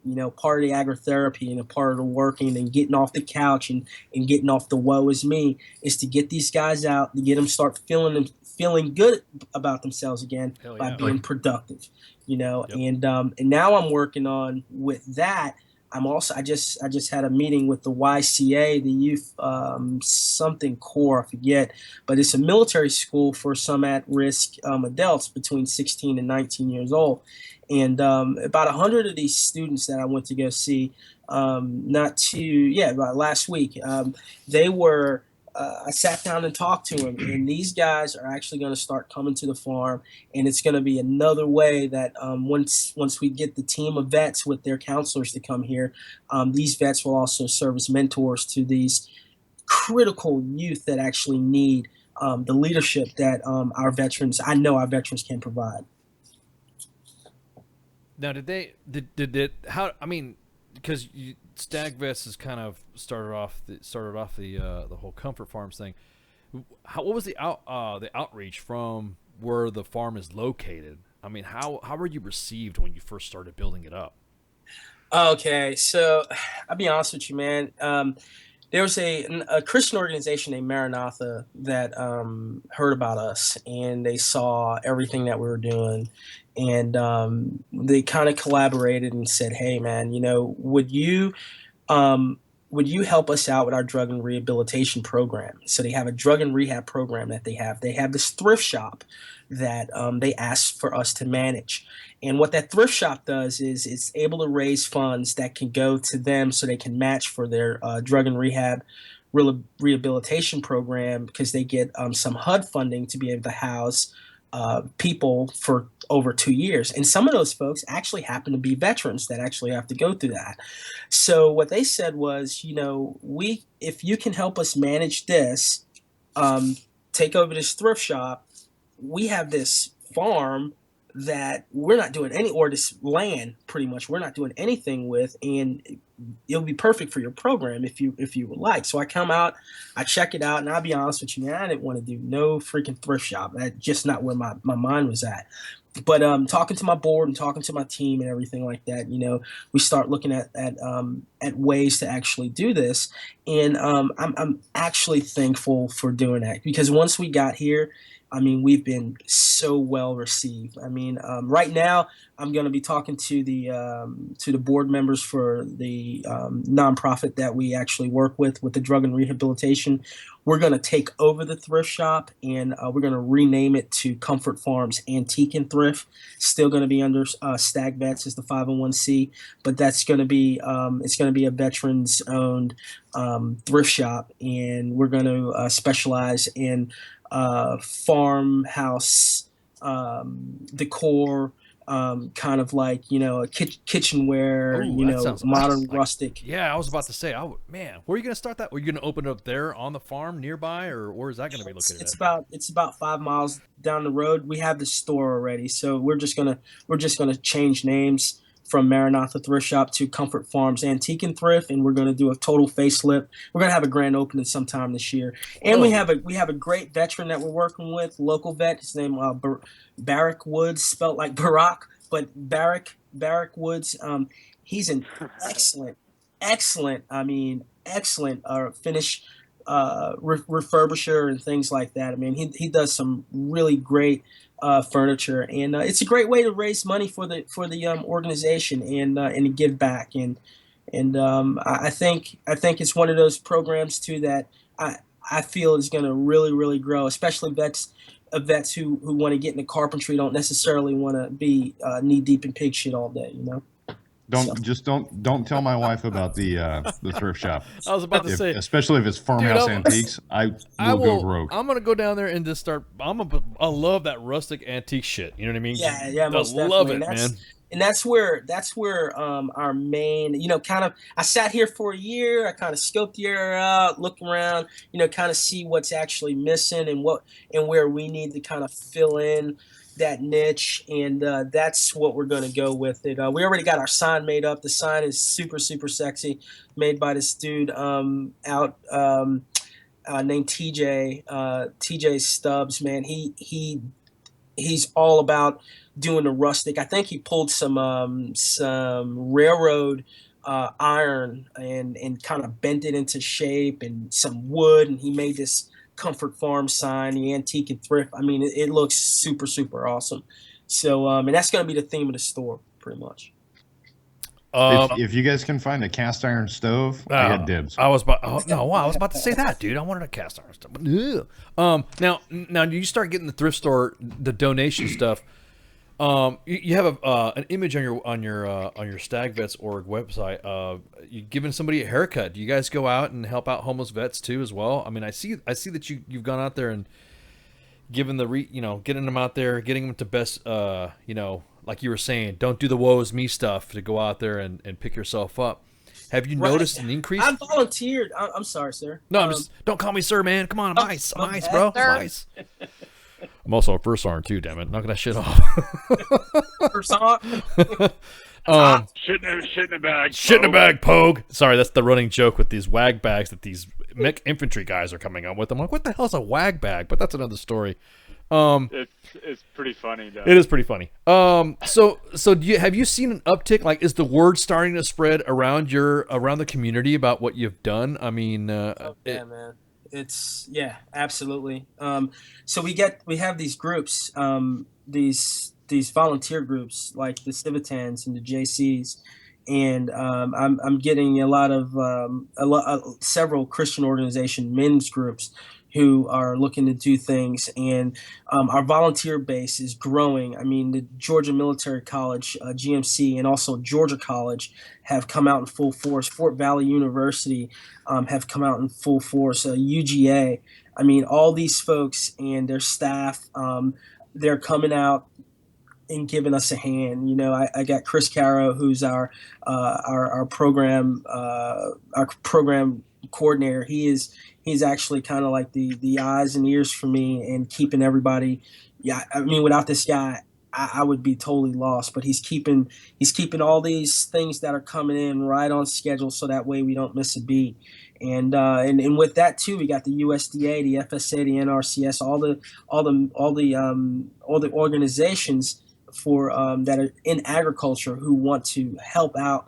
And I mean, everyone is coming in with guns ablazing, willing to support this. So the momentum is there. The movement has been created, and there's just great things in store for this organization and the people who we serve.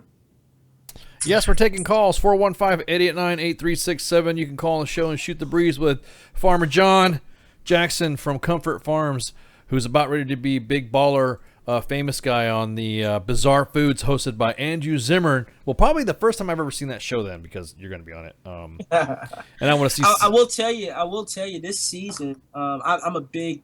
I hate to use the word foodie, but I am. I'm a food snob, you know. Pig snob, too. But...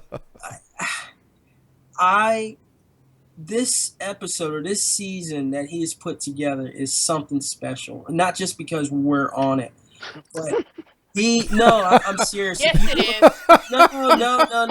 I have to. You can be modest. We won't be for you. No, I'm Go for it, bro. Go for it. He's going out, and he is going into. I mean, he's a white guy. He walks right up in the hood. You know, he walks right up in the hood with people who are cooking barbecue, and he don't care. He's just like, hey, man, I'm here to be with you. And when we met his staff, things that... Sorry, man. What the fuck is this motherfucker doing here? Get the fuck out of here. Show me your secrets. Yeah, exactly. Yeah, so, I mean, well, you know, black folk ain't going to show you the secret to the barbecue sauce, man. That's exactly what happened. Yeah. Which just ain't going to work. That ain't going to happen. But what I'm saying is that he goes right out there in the midst of these folks. I mean, and you're looking at these like amazing subcultures. I mean, it's just amazing what's going on and what they cook, how they cook it, and he just really brings their craft to the front. I'm big into craft, you know. So I mean, this season is really nice. I mean, his producers did say that our episode is the most powerful of ever in the entire world. I mean, it made the show. I think also because the veteran. What I would say is that, you know, I would here it is, guys. I'm gonna be in. I don't know if Zimmerman would tell you. I had a moment, man, after the show, after we aired, we took mics off and everything Stop. No. Oh, wait. Is it on air? This is on air stuff? Or are you giving us some other stuff? Air. Oh, okay. Go ahead. I had a moment with Zimmerman off air, you know, that really nobody knows about. And it was a pretty... I had to go talk to him, man, and I pulled him to the side, and me and him talked, and dude, I was overwhelmed with emotions, you know, and I just bawled crying, you know, and it was just felt like straight bitch, you know, and he just kind of said, and I told him, I said, you know, the reason why I'm overwhelmed is because I know from the time that I started this, or where I was before when I was about to take my own life, there was nobody out there there's nobody out there I could call upon, you know, and it was a tough road to get to this point. And now I can never imagine in all my life since that time, I can never imagine being in a position to help somebody or let someone know that there's an organization out there that's going to instill the integrity and honor and dignity and respect back to them, you know, the way that I will. And for me, that's a powerful, powerful thing, because I'm letting veterans know that, you know, with our partnerships and the people that we're bringing on our team, that, you know, that there is somebody out there that fucking cares about you. You know, that there is an organization out there that is willing to go to bat for you, and you're not the only one that's going through the shit. You know, and it's just one of those things that we're you know, the Chinook is fucking coming, dude, and that's kind of how I felt about it with him doing the show that there are going to be some people out there who, for the first time, actually see this in real life and see what we're about. And to me, that's powerful, man. And I wake up serving the veteran community every single day, and it's the best thing in my life. And I'm glad I'm here because if it would have, had not been for my son walking in that room, I wouldn't be here, man. So I hear you, man. I hear you. You're more than welcome to always come on here, man, because we're another avenue for you to come on and express the same what you just told to the dude on freaking TV. I normally don't like the foodie stuff because it's so blah and this whatever. But I don't like the crying bitch stuff. Yeah. So I mean, I personally think that it's going to be powerful. It's going to be a good show because of what you're bringing to the table. You know what I mean? You're bringing something. You're bringing what most people would see as intangible, and you're making it tangible. You know what I mean? You're bringing it to the forefront, and that to me is, I mean, mad props, man. You're going to be on the Travel Channel. It's going to be on Valentine's Day. So, Nation, if you want to go out there and you want to take your old lady out to dinner, or you want to cook your old lady up some dinner and say, hey, shut up and shit in the back. Make her cook you dinner. Make her cook you dinner. Shut up and watch this damn TV show. Valentine's Day. Exactly. Shut up. Exactly. Make me a sandwich. Make me a sandwich. Exactly. Or shit in a bag, Pogue. I got mad respect though, dude, for what you're doing. Big I'm time. totally like that's why it's to really be pushing it yourself, and that it takes. I can just I can imagine how much willpower and commitment this has taken for you, and it's very admirable. Thank you, man. Guys, I wasn't gonna bring it up, but I am right now. Go for it. There was my buddy Chris Ward. He got killed on Super Bowl Sunday. So I'm not sure if you guys knew about that situation, but he was one of the Rangers who was killed. And I had a conversation with his father because he didn't have a really good conversation with his dad, or really didn't have a good relationship with his dad. And his dad, me and his dad was talking over today actually, and his dad was a Vietnam vet, and his dad confided in me, today and said, John, I wasn't a really good dad to Chris. And he goes, a lot of that is because I was just,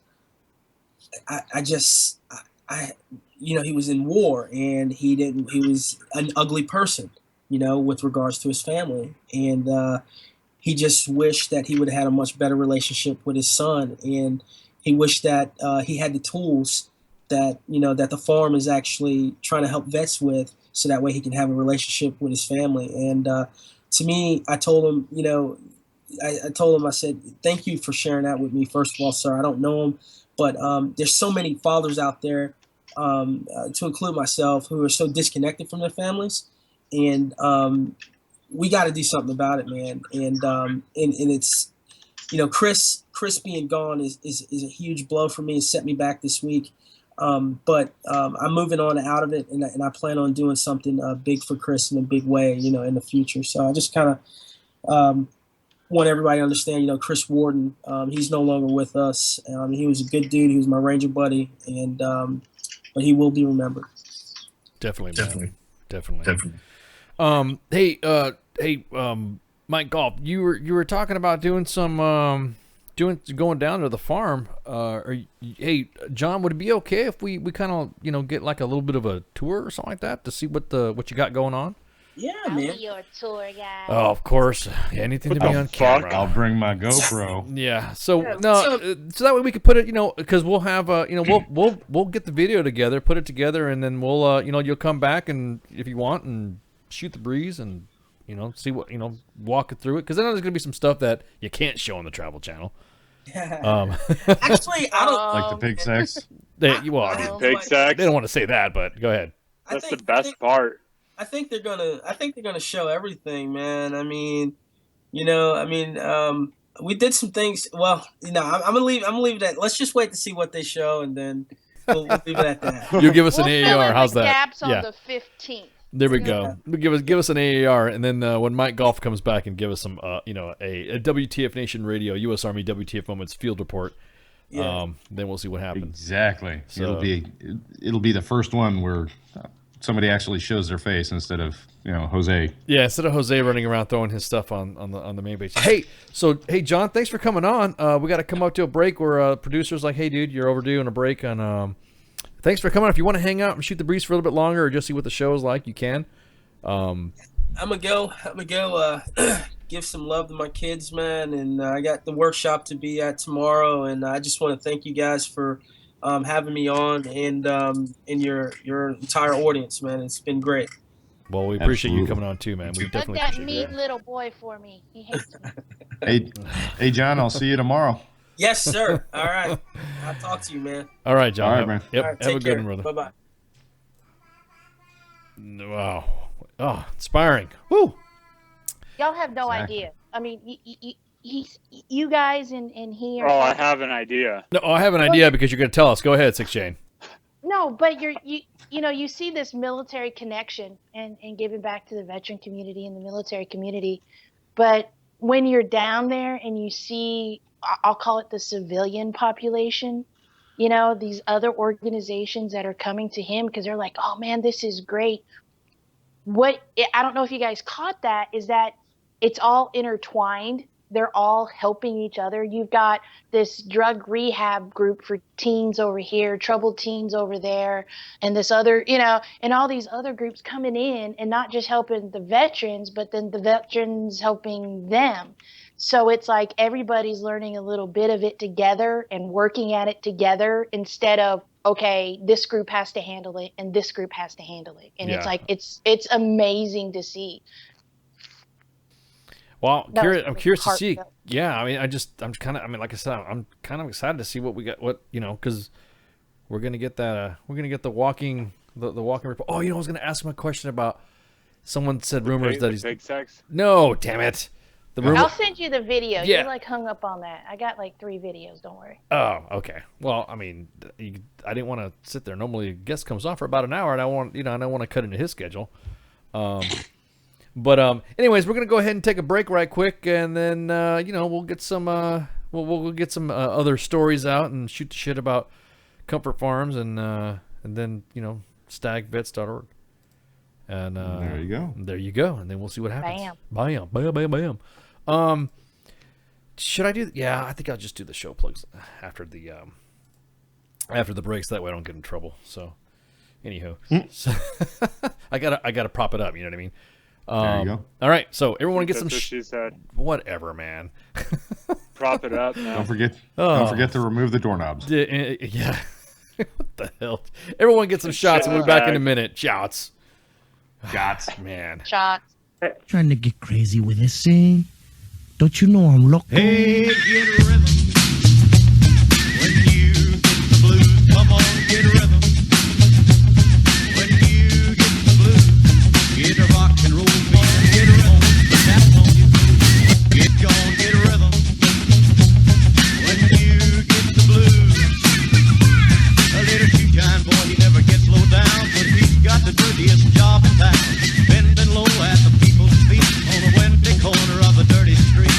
Well, I asked him while he shined my shoe, how'd he keep from getting the blues? He grinned as he raised his little head, popped the shoe-shine rag, and he said, get rhythm. When you get the blues, come on, get rhythm. When you get the blues, a jumpy rhythm makes you feel so fine. It'll take all your trouble from your worried mind. Get rhythm. When you get the blues.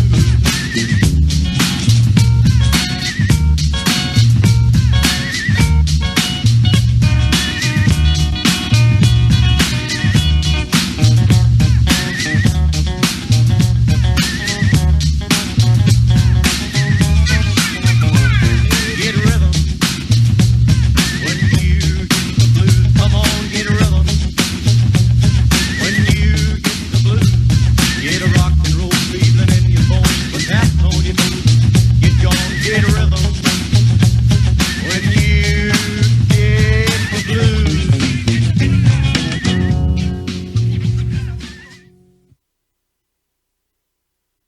If that's really a thing, and I get authorized to do it once, it's pretty much gonna be me sitting there talking shit, like, constantly. This is WTF Nation Radio. I look around this room and I see nothing but untapped potential. The voice of U.S. Army, WTF Moments. This is WTF Nation Radio. You have potential. You have... Oh, boy. Hey, yo. Are you afraid to die? Or do you want to live forever?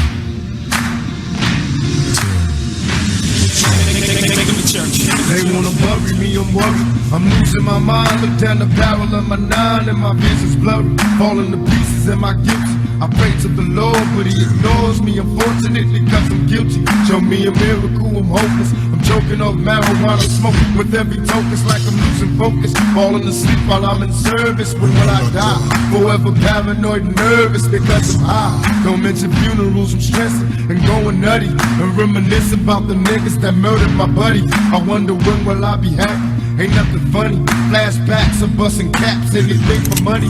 Where am I going? I discovered. Can't nothing say. My next door neighbors having combo with undercovers. Put a surprise in the mailbox. Hope she get it.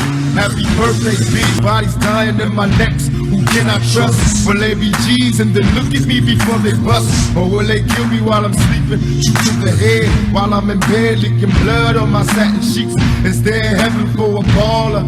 Getting suspicious of this bitch, the line's busy every time I call her. Nancy's telling me to visit. Who else is home? I check the house before I bone, so we all alone. After another hit the highway, see you later. To all the players, watch the flyway, a nigga played her. The bitches telling all the homies that I can fuck her like no other. Now the mother bitches wanna bone me. I'm under pressure getting drunk. Somebody help me. I drank a fifth of Hennessy. I don't think it's healthy. I see my enemies, they creeping. Don't make me blast. I watch the 5-0s roll and motherfuckers pass by me like they know me. Smiling as they laugh. I put up my middle finger, then I dash. Niggas. Take them to church. Take them to church. Take them to church.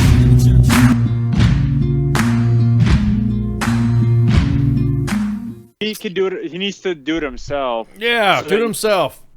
I'm back. No, what I'm saying is like you could learn how to do that shit online. Like there's free classes through fucking Khan Academy for one. You know. Yeah, like yeah. big Well, I one. know his wife is picking up a lot of that stuff. She does. I mean, he's got 3 little ones, including damn near newborn. But she's awesome. I mean, I know she does a lot of that. He's very hands-on, which is great on its own. WTF Nation Radio, we're back on the air. Thank you for coming on. Sergeant's Time, Part 3. Surprise! Surprise, motherfuckers! We gotta go ahead and pay some bills every night. We got a show every night from 20 to 2300. Today is Sergeant's Time. Tomorrow is Friday Night Fuckery. Tomorrow we got Officer Baker. He's a Facebook personality who works as a first-time Leo and is on a mission to show the community that police officers are human through comedy. Leo. I'll be tuning in for that one. Yeah, a law enforcement officer. Exactly, baby ice. So the thing is that through comedy, Officer Baker ensures that those lives that he touches is not that cops are human as well. So anytime there's Leos on, I like it. I love the Leos too. You know what I'm saying? Love me some Leos. She said. Indeed. Leo love. Leo love. Ooh, Leo. What's wrong with Leos, man? They're just about like Tonight we bring you Leo love. Tonight we bring you Leo love with Ice, Sergeant's Time, Grey Cloud, Mike Golf, Stock Madness, 6 Jane, and Spurker.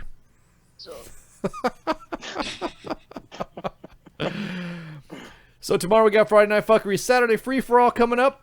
Who's got Saturday Free For All this weekend, anyways? Do we know? It was you last weekend, wasn't it? It was the birthday rave with me and Jay Reddy. That was a blast. Oh my god, it was fun. Jumping up around, getting all freaking exhausted and shit, getting all hyped up, watching all the chem lights going on, watching the parties going on. It's fucking chem lights, man. Yeah, every it is. time. Yeah, hello, welcome. Here's the chem lights. Oh, Jim Beam's got it.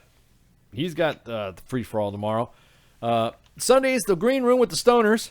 I shouldn't call them that. It's like demeaning, but it kind of fits them though. But is it? They talk more. They just talk about, hey man, who's your smoker bowl? Yeah, man. Hey, is that Freedom Rock? Turn it up. You know, they don't do that, but Is it demeaning if they call themselves the stoners? Everyone. Let's put it this way: you get a nickname from someone else, and you didn't give yourself, then it's kind of like that means you're accepted, right? I mean, isn't that how it works? Sure. Is that why I had to choose my own it's not nickname? how it works. No. Your own nicknames don't count, dude. That's what I'm saying. You have your name. If you pick your own nickname, then I'll if you're. That's what I'm talking about. That's what I'm worth talking my about. time, I'll fucking give you a fucked up nickname. That's what I'm saying. Like, Usually, like G-Spot or some shit. No, usually nicknames are given to you because it's just given to you, and that's it. You're just stuck with it. So, what was I saying? Oh yeah. So the stoners, yeah. Poof. Oh man, I have no idea what's going on. That's what I do. Yeah, I distract. Yeah, thanks, Doc. Monday we got the Monday show with Red Lake. Tuesday we have the Kicking It with Cause and Minx. Kicking It Cause. And then we have on Wednesdays, WTF Wednesdays with Jim Beam, Jay Reddy, and back here to Thursday on Sergeant's Time. Dude, I'm totally freaking pumped. You better get some good video, man, because some awesome B-roll. That is some. I'm stoked, Mike Golf. I'm actually kind of hating and jealousy there a little bit. Some point of view shots. Well, from what I understand, it's not actually at the farm. It's more of a how to start your farm symposium. It's like a seminar type shit, you know what I mean? But it's going to be on site though, right? No, we're actually going to be at the what is it? The Warner Robins Aviation Museum Art Gallery. Okay. Yeah, dude, that's distracting. That's like trying to teach dudes how to start a strip club at a strip club. You gotta go. You gotta go to like a fucking. You gotta have an office and shit, or like take them to some place with no naked bitches distracting. You gotta have it at the conference room at the Holiday Inn Express. Yeah. Okay. That's a lot of strippers there too, though. You guess where you get a lot of experience, though, isn't that? You see all those commercials. I need a doctor here. I'm not a doctor, but I stayed at a Holiday Inn Express. I'm not a farmer, but I'm not a farmer, but I attended a symposium at a Holiday Inn Express. So exactly. What kind of ass would you be trying to get into, lying about farmer credentials, dude? Hey man, bitches love farmers too, man. I mean, there's. Why don't you listen in on Sunday and ask the stoners? Farmers. Yeah, ask the stoners, man. Oh, we also have a show Monday. God, I have not forgotten. I just keep getting distracted. Lie to the farmers about that. They'll fucking know right away. Dude, straight up, yeah, you're lying. I mean, could you imagine? What do you have? I mean, how do you be like? Is that Copenhagen Wintergreen? Yeah, exactly. No, man, it's fucking no. It's the goddamn bandits. Shut the fuck up. Your woman's dip. Yeah, exactly. Shit in a pouch, Pogue. Yeah. Nice, dude. So, anyways, I was trying to say because I was distracted by Doc Madness and Mike Golf here that Monday, Wednesdays, and Fridays we have Liquid Lunch with Pie, Raptor Mom, and Jay Reddy from 12 to 1400 Monday, Wednesdays, and Fridays. And if you check out some of Twitch there, you might see Red Leg busting some caps on GTA 5. It seems like now a lot of the admins are now getting in there and killing some prostitutes and hijacking Fuck airplanes. that, bro. Whores are people too. No, it's fine. It's whores. Of course in a an environment to. No, I know. You know what I'm saying. Dude, The Division. Anyone play The Division?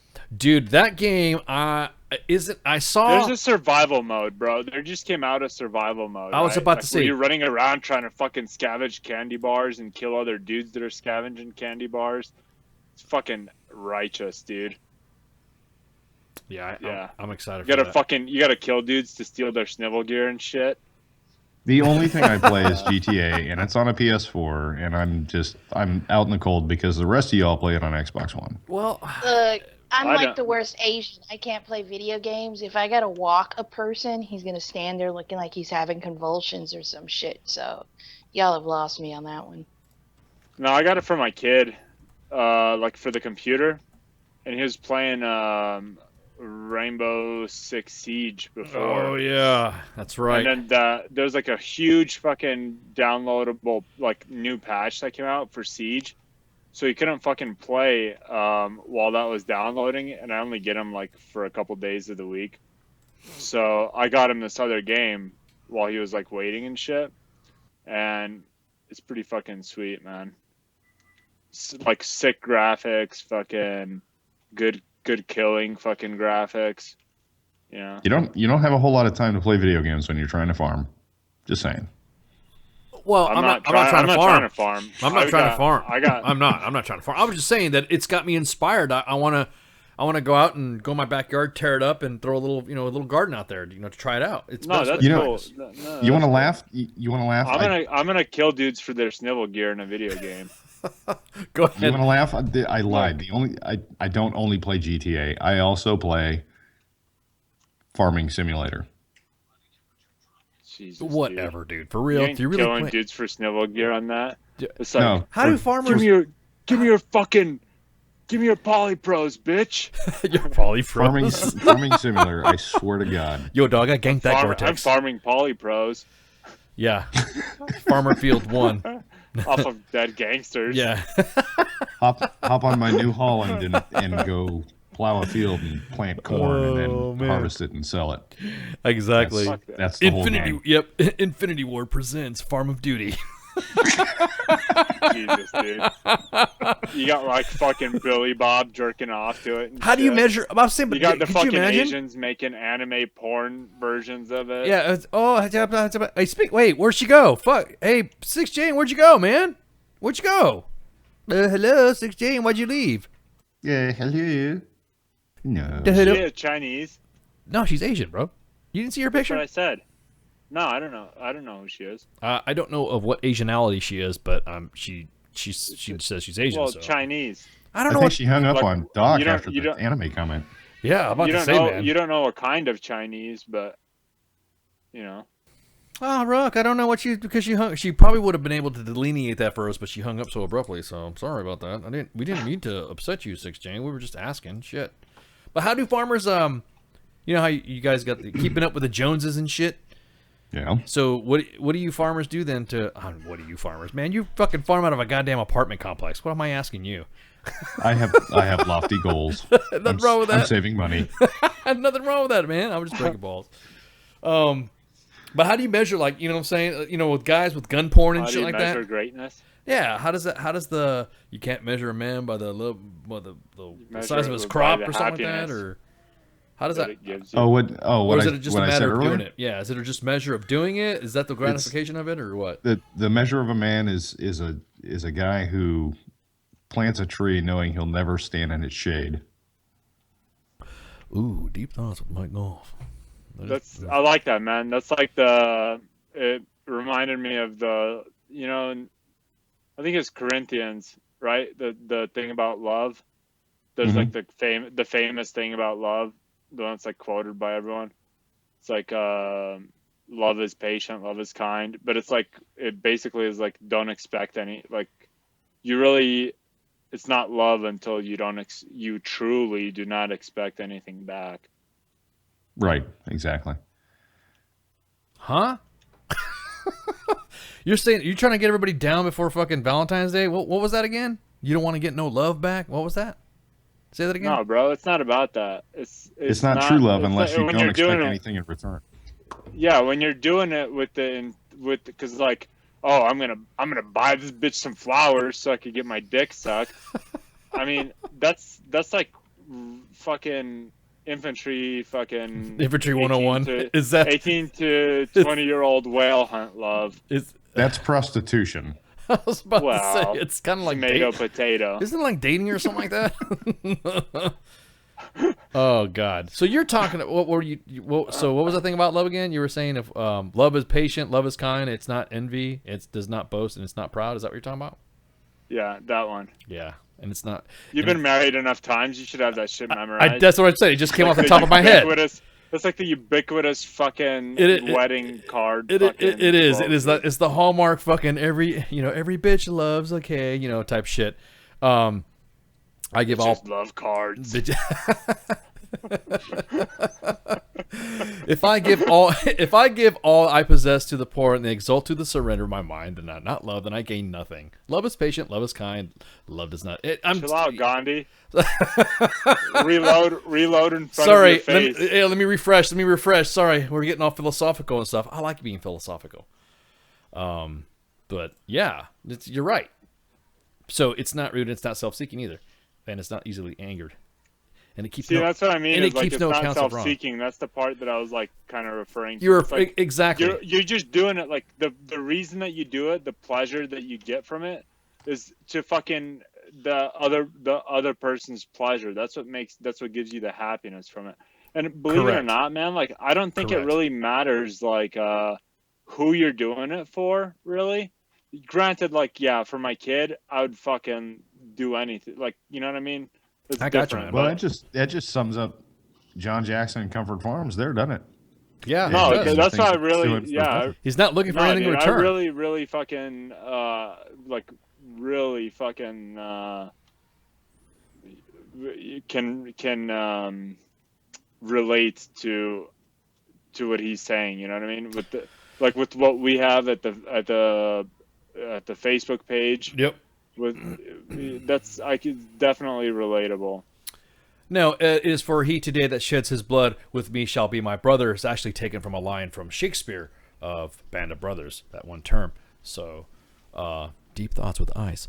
Yeah, it has different meanings to it too. Some of the other meanings, I know I've seen it. I've seen what you've said trashed around a little bit or changed. Love is patient and kind. Love does not envy or boast and is not arrogant. Well, I've seen that one too. You got to figure that's like gonna have like there's probably like 3 common translations of the Bible used in the United States. Correct. And every one of them is gonna be fucking phrased a little bit differently. Yeah, exactly. And I got my ass beat and I had to memorize the Bible verbatim when I was a kid, like in multiple languages. So to me, it's not about like. I really don't dig the whole fucking like verbatim shit. So to me, well, it's just like about you. the point. You know what I mean? Exactly. So, as long as you understand the concept, yeah. Exactly. Yeah, don't be a fucking dick and fucking do shit for other people without like. Don't worry about yourself as much as like look out for other people. You know what I mean? So that's for me. It doesn't take much to be comfortable. And I don't know, man. I've lived in excess before. When I was in the army and shit, I made quite a bit of money. And I don't know, man. It's better to the best thing to do with money or with things that I have for me is to just give it to people that need it. Like to help people, I guess is. Yeah, you're right because you see nothing in return about that stuff. Oh, in the chat room, gonna need more than flowers. Just saying. What are you talking about? What do you need more than? Huh? Bitches love flowers. Yeah, Spanky, what are you talking about? You need more than flowers. Just saying. Go ahead. They probably want coffee. Too. Yeah. What is it? What's this shit about now? You're freaking talking about no, I need more than flowers. Just saying. What is it that you need more than just flowers? Spanky. Hey, Spanky. Hey, Spanky. Oh. Hey. They want Dexedrine too. Yeah. Dexedrine and fucking and whatever. I don't know.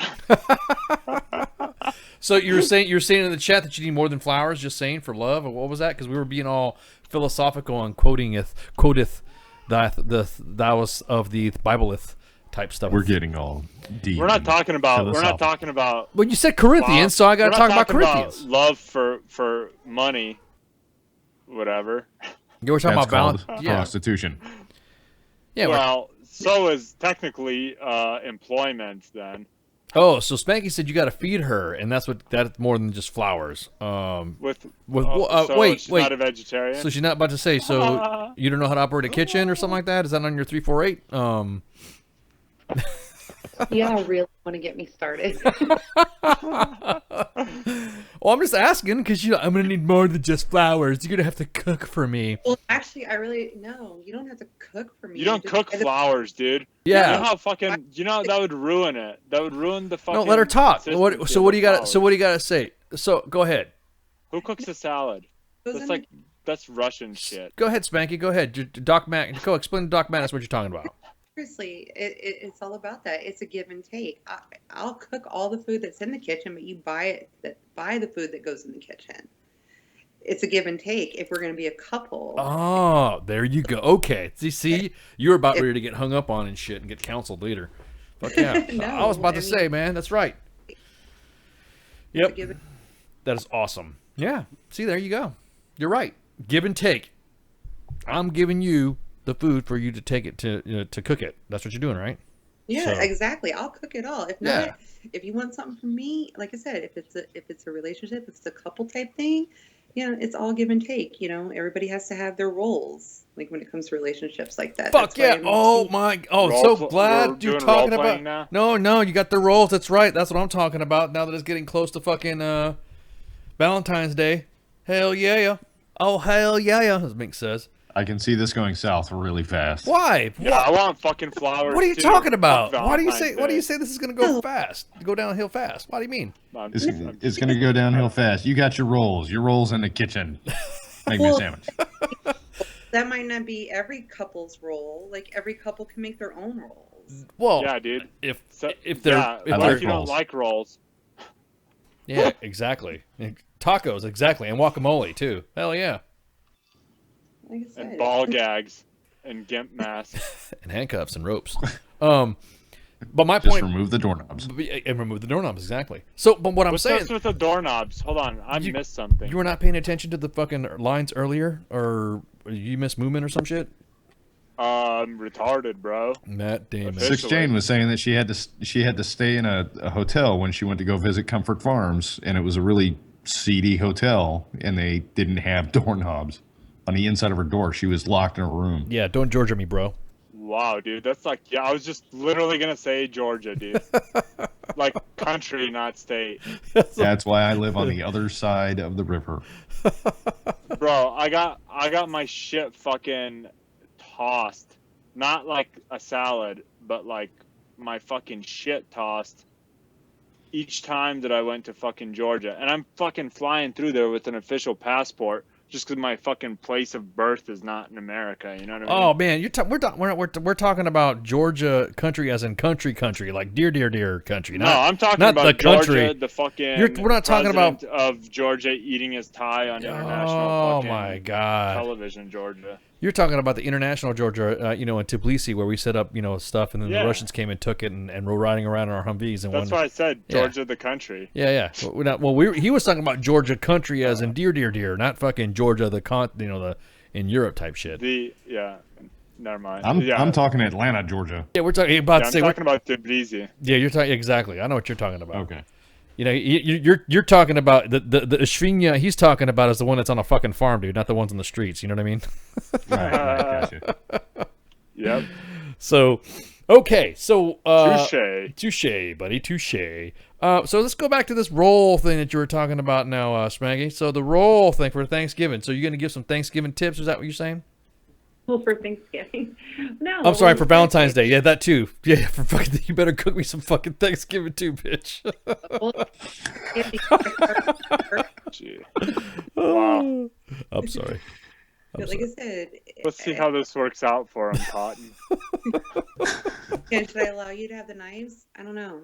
No, seriously, it's between each couple. Like, I'm not saying it has to be traditional roles, but each couple should establish their own roles in their relationships. It doesn't have to be traditional. It could be if that's what works. But if you're into that. Yeah, if you're into that. I mean, but it doesn't have to be the woman makes the fucking sandwiches, but why not? Killer fucking sandwiches. But right now I'm gonna eat them my damn self. Well, it's everything. That's the reason why, because women have been demasculating men now, and it's now normal. You notice who's doing all the fucking protesting? Guys who wear skinny jeans and women. So you don't see fucking other dudes going out there doing some shit. They're creating their own fucking gender. Yeah, People they're that creating their own can't fucking get gender fucked. and shit. You can't offend anybody without saying that. Hey, I'm gonna go get a job, and that They're brings like, fuck Darwinism. We're still gonna ruin the fucking human gene pool. Exactly. Oh my god, don't get me started. And that's what brings me protesting. I mean, because for one, nobody's offered me enough cake or tacos to get out there and protest. Oh. And two, I'm trying to figure out exactly what rights I don't have as a woman. because I haven't figured it out yet. That's what we want to find out. I mean, that's why men are afraid of, not afraid, but just don't know what to say anymore, because they're like, what are you guys complaining about? Well, you guys don't have to I take just it our say bodies. whatever comes to mind, and I try to remove the filter before it comes out of my mouth. The rights you don't my have are policy. stored. The rights you don't have are stored right next to my white privilege. No, well, maybe Oh, here we that's it. go. That I'm with trying to that. figure it out. I asked Exactly. a couple friends of mine, and they haven't been able to give me a clear answer. So, Well, it sounds like you need to get more intelligent friends. well, maybe they got paid in cake and tacos and went out there and protested anyway. Well, I mean, there's people are talking about how men aren't doing this and men aren't doing that and all that So? sort of shit. And it was What funny are we supposed to do? Hold doors? Then bitches complain that we hold their doors. because exactly. That's the thing, man. Is like, this is where that's what that love is patient. It still applies here, right? Even though it's like two possibly complete strangers, it's like, don't impose your shit on other people. Doesn't matter how fucking self-righteous you think you are. Just fucking don't do it.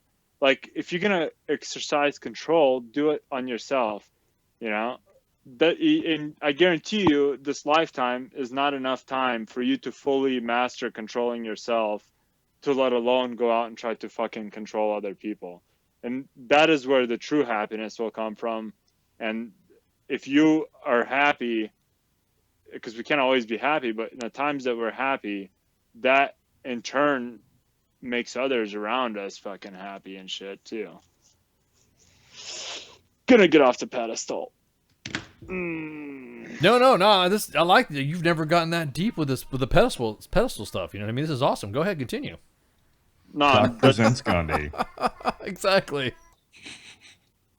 No, you don't. I mean, that's pretty much all there is to it, man. The more you talk about it, the more retarded it becomes. That's really the whole fucking point. It's not something to really talk about. It's something that you it's more action Like, than once words. you reflect upon it yourself. Like, it's I believe it's in every one of us, like this fucking goodness, but it's also this fucking darkness, you know. And you have to balance those two. And you can't do it by talking about it. Like, it's an internal fucking thing. Okay, man. I'm reading because I do read. We're having a very philosophical discussion tonight. I could read even in the old Amharic and Aramaic words and of the Viking runes and stuff. There's actually a study out now that society is creating a new crop of alpha women who are unable to love due to the fact that they're fucking alpha women. They're just requires It's because we have dishwashers in this fucking society. No, but what I'm saying though is that because there's alpha women, they're out there in the workforce and they're out there being competitive and all that because there's nothing wrong with an alpha woman, but that's stupid, but, bro. But no, I'm saying, you know what alpha woman is? Alpha woman is fucking Is it- somebody who realizes that when she sits behind the fucking somebody who's a figurehead, and they fuck up. She's actually like the one controlling I guarantee you, man, like most of the fucking men in history that are like great men, there was a woman behind them. I was just pulling the about to say, fucking bro. strings the whole fucking time. I was just And about the to women, say, they're exactly. fucking the ones that want the fucking the attention. It's like that's just because their fucking dads didn't pay attention to them when they were kids, man. It's like fucking stripper 101. Right, like, and they're ruining it. They're ruining it for the fucking smart bitches that are fucking capable of playing chess. That like fucking sit there and they're like, I don't want to get my fucking head cut off when this motherfucker gets like thrown under the bus. Well, you know? that's what I'm saying. That book, there's a book coming out that's called The Alpha Female Guides to Men in Marriage.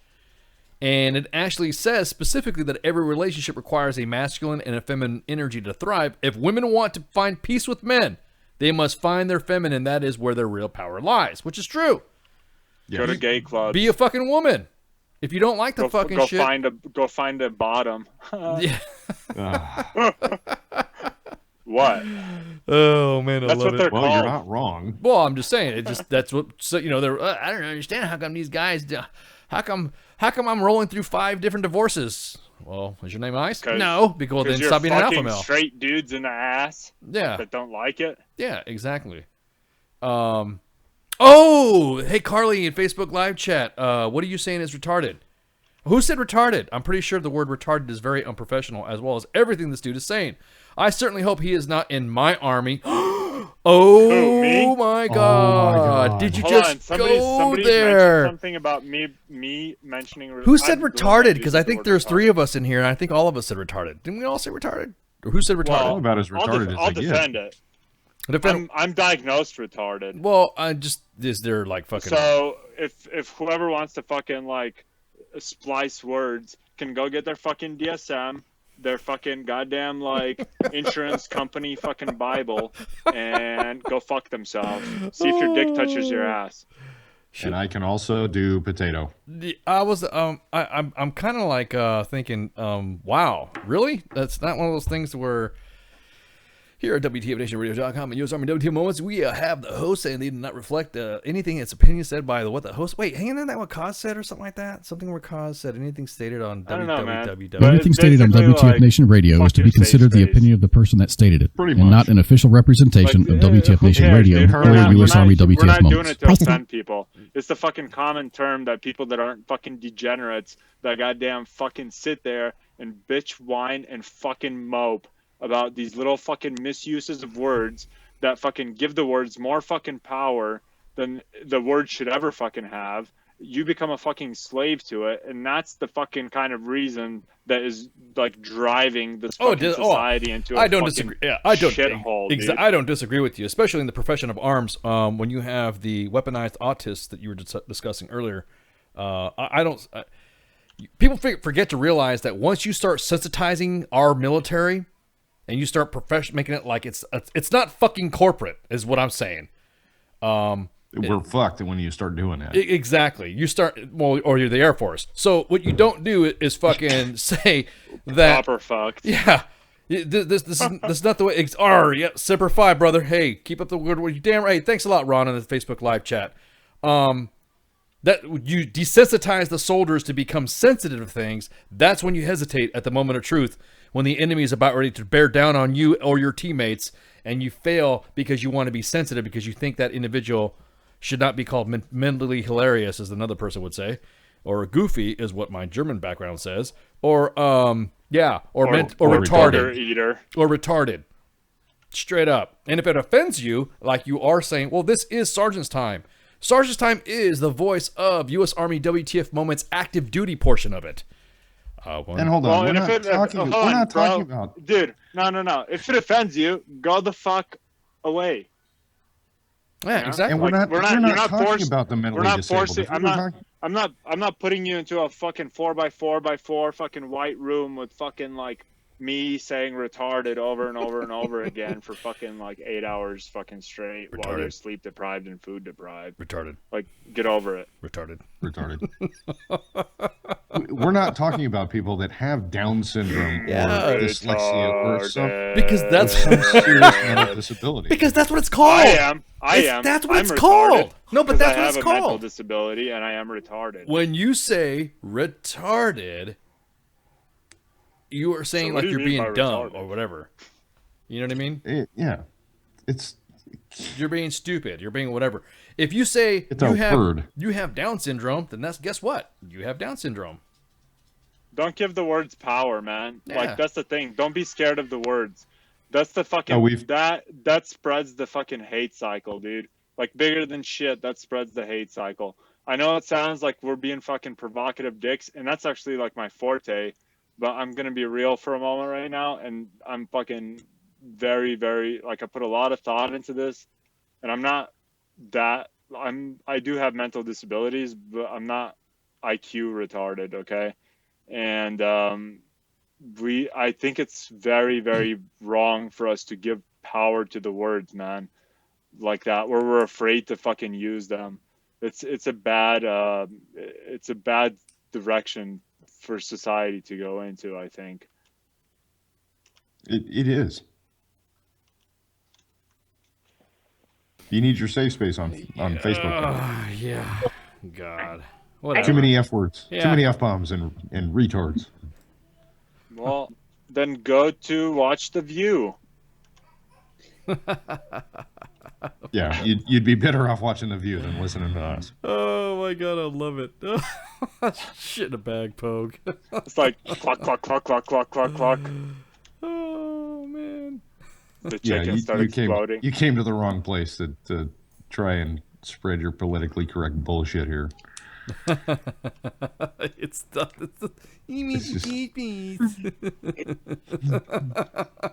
Well, I'm not even watching what the fuck moments hurt my feelings. You hurt my feelings. Oh man. And you're a recruiter. Are they actually writing that in the chat? I can't watch the chat right now. Oh, hi, Fade. I'll be like, Hi, I'm so... I'll be like a fucking stuttering fucking Terry on this fucking show, dude. Hi, Faith. If How I'm you reading doing? the fucking chat. I've tried it before, and I'm like... It's hard to keep up with the chats, man. I'm busy. I'm like the handling verbal different... fucking... who's the guy with the fucking shaky vibrator hands that played the kid in the Back to the Future? Michael J. Fox. Michael J. Fox, yeah. Yeah, I'm like the fucking... I'm like the fucking... verbal equivalent of that. Hi, Faith. How you doing? Multitasking. Hi, Faith. No, but seriously, to tie that all in, you know, you guys were talking about alpha females and all this and that or whatever. It hasn't been that long, you know, since I got my DD-214. And trust me, you know, there are roles to play in every situation. You know, while I was on active duty, was I an alpha female? Goddamn right I was. You know, but... Dude, I've met one true alpha female in my entire life. Like, so that's like, I mean, like that I would no shit say that this chick belong, like, I the have shit them, that I they were all did. lesbian. No, the one, I mean, not this one. This one is like a fucking not. Well, retarded. That's what I'm saying is that is the role I had to play, you know, while I was on active duty and, you know, while I was a non-commissioned officer. But in that role, yes, I am. But, you know, in a relationship, do I want to be the alpha female? No, not really. But See, that's what I'm saying is like this. That's what I'm saying is like this one chick. I've met this one chick that there's no way she could help herself but to be the alpha. And I mean, I think that there's, you know, some people say, oh, that you have to have a balance of alpha and passive. I don't know. So, like, yes, that could be for, you know, what people might want for, you know, like a nice fucking little safe and mediocre type relationship. But if you're out to do like Napoleonic level greatness, then you need to get yourself an alpha female. I would never say I was passive, but I would just never say that I was like completely and totally an alpha female. Napoleonic retarded too. Don't forget. Yeah. Well, I'm kind of fucktarded most of the time because, you know, I forget shit and I have to write it down. But, you know, I would just say that, like, you know, it's like a balance, I guess, and it really does have to kind of be like, you know, 50-50 in a relationship, but. Nah, in my job, no. I'm all like 100%, you know, alpha, and that's just the way it was. Well, being in the military, you have to be. Well, absolutely, but I had no problem doing that because that was my job. But you know, and it all kind of comes back around. I guess you just kind of learn, you know, your roles again, and that was my role there. But do I want that as a role in my relationships? No, I don't. And if I have to be that role in a relationship, no, there's only one pussy in this relationship, and that's mine. And wow, monopolizing the pussy. Yeah. Well, if I was looking for another one, you know, I guess I don't swing far enough that way. So you're saying you don't want to fish slap him? Yeah, I was about to say you don't want to, you know, exactly. So you want to be a well, spotter. no, I just yeah. You don't want to shit in a bag. You want to shit. You want to retardedly shit in a bag? How about you retardedly shit in a bag? And give it to me, Pogue. You don't talk to me, Pogue. Talk to me, Pogue. Man that you have absolute control over, and you just clam dip. Yeah, yeah, no, exactly. I don't want to be absolutely in control of the relationship. Well, and I'm not going to say I want, like, the man to take absolute total control, but fuck, I don't want to have to like make all of the fucking decisions every day. Do you want me to make the sandwich? Fuck. Okay. I make the rules. Well, you better be fucking it pretty good, and then I'll get up and make you sandwich. That's what I'm talking about. But you know what? Though? No, but I'm not. That's not. Well, like I said, every relationship. I can. My dick touches my ass. No, but the point being is that the whole meaning of the story of the article that I was telling you about, that book, The Alpha Female's Guide to Men in Marriage, How Love Works. It's basically this chick is telling other bitches to fucking get in place. You know what I mean? How does she know if she's not? She's probably an alpha female. You know what I mean? No, she's not. I bet she's not, because they don't write books, man. They fucking kill dudes and shit. True story. Oh my god.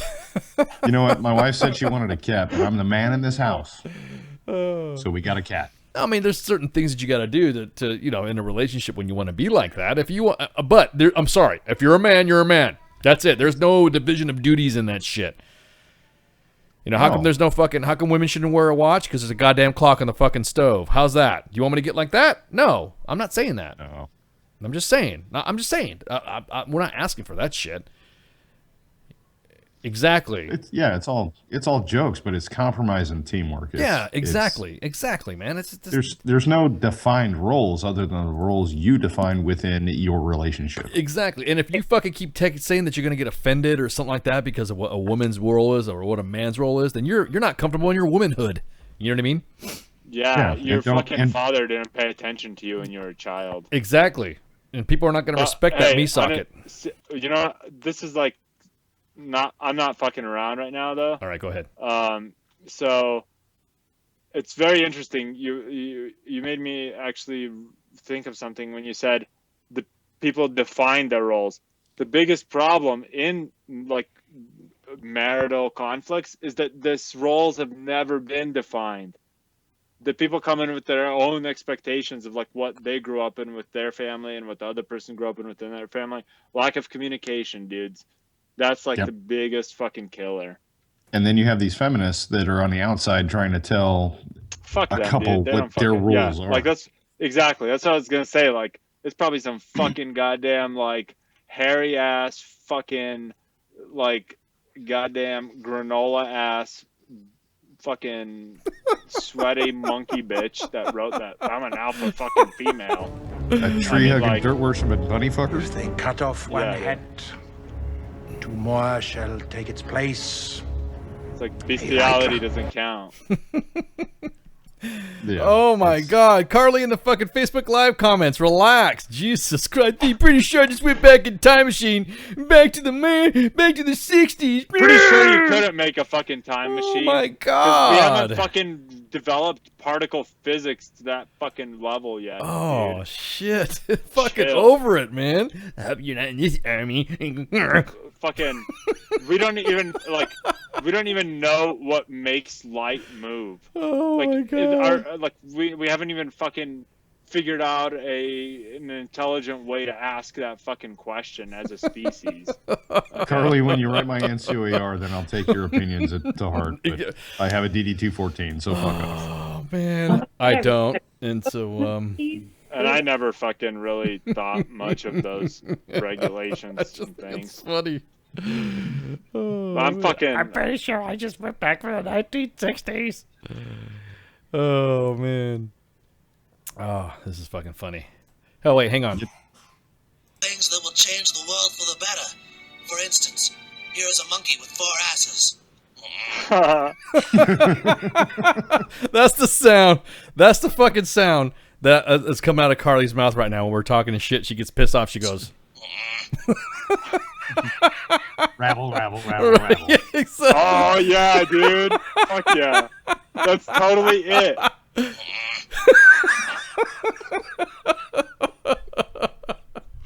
And here we have a 4S Carly. Here we have a llama. Oh my god. With this rich fur. And here we have women who are offended about being alpha females and guys going back to the 1960s, and here she is when she gets butthurt.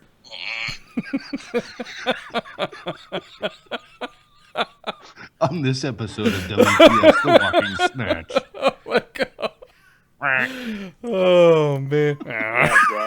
And here we have a recruiter with 4 asses. A retarded recruiter with 4 asses. Wow. Oh. That is above norm even for recruiters. Exactly. That is, yeah, to be talking crap, that is very, almost barely like Savage Line level on the autist scale right there. Oh, yeah. Oh, man. God bless you. God bless you, madam. Oh, bless your heart. Oh, man. Oh, man. I would totally do that shit. If dude, I'm like born. That would complete the purpose of my life if I could fucking hear some bitch make that noise in public and I could say that back to her. God bless you, madam. Did you just assume my gender? Oh man, that's fucking awesome. Thanks for being a good. Well, if you're being a good vagina, exactly. I mean, you're being a good sport about it. For Ask Carly. Hey, cool, man. Are you a woman with a vagina or a man with a vagina? Man, oh god, that was fucking funny. So, what were we talking about? Oh yeah, tomorrow we have who is it? Officer Bob, Officer Baker. Officer Baker, Facebook personality and law enforcement officer. Always a good time anytime we have some Leos on there. Works as a full-time Leo and is on a mission to show the community that police officers are human through comedy. You'll catch him tomorrow at the Friday Night Fuckery with Red Leg. Saturday is the free-for-all with Jim. Sunday is the Stoners in the Green Room. Monday is the Monday Show with Red Leg. Tuesday is Kicking It Cause and Minx. Wednesday is WTF Wednesday with Jim and Jay Reddy. And Thursday is back here with Sergeant's Time with me, Ice, Mike Golf, Doc Madness, Grey Cloud, the Nasty. She's on paternity leave right now, and Nick is on a one-way trip. Maternity, bro. Maternity. Oh, paternity. That's right. She doesn't identify as a dude. Not yet. Okay. Oh my god. So, thanks for getting that joke up. That was fucking hilarious, Carly. Thank you for being the joke tonight to close us out, and we totally appreciate you coming on. And here wow. we always nice so to much, offend so much phrasing. It's awesome. It's all jest. Okay, we're just shooting the shit, having fun, joking, and all this other stuff. You would not find Except this. for me, I'm actually retarded. Well, no, you're mentally hilarious. Isn't that what another listener said? Weaponized Whatever, autism. Bro. Yeah, weaponized. I don't need special terms. Yeah, exactly. I know what I am. Weaponized autism. There you go. Comes with marshmallows. So, y'all have goody. Oh, goody. It's Matt Damon. Y'all thank for coming on, hanging out with us tonight, and then once again, Carly, thank you for coming on too. Damn, bro. Rabble. So savage. Oh my god. Love y'all. Have a good one. Shots. Warning shots.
the illest of the ill mentality. Niggas be grabbing me, knowing that they'd rather be stabbing me.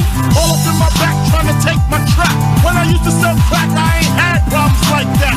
Street rules, watch your pockets and your jewels. A nigga front don't get to the fool. Next when the move is getting blasted, stink sewer flows from the ill ghetto bastard. As I release masterpieces like adhesive, stuck to your ass like tissue when you're wiping fast. MCs have a hard time believing I'm up for death, hard to kill like Steven. When Jake come up.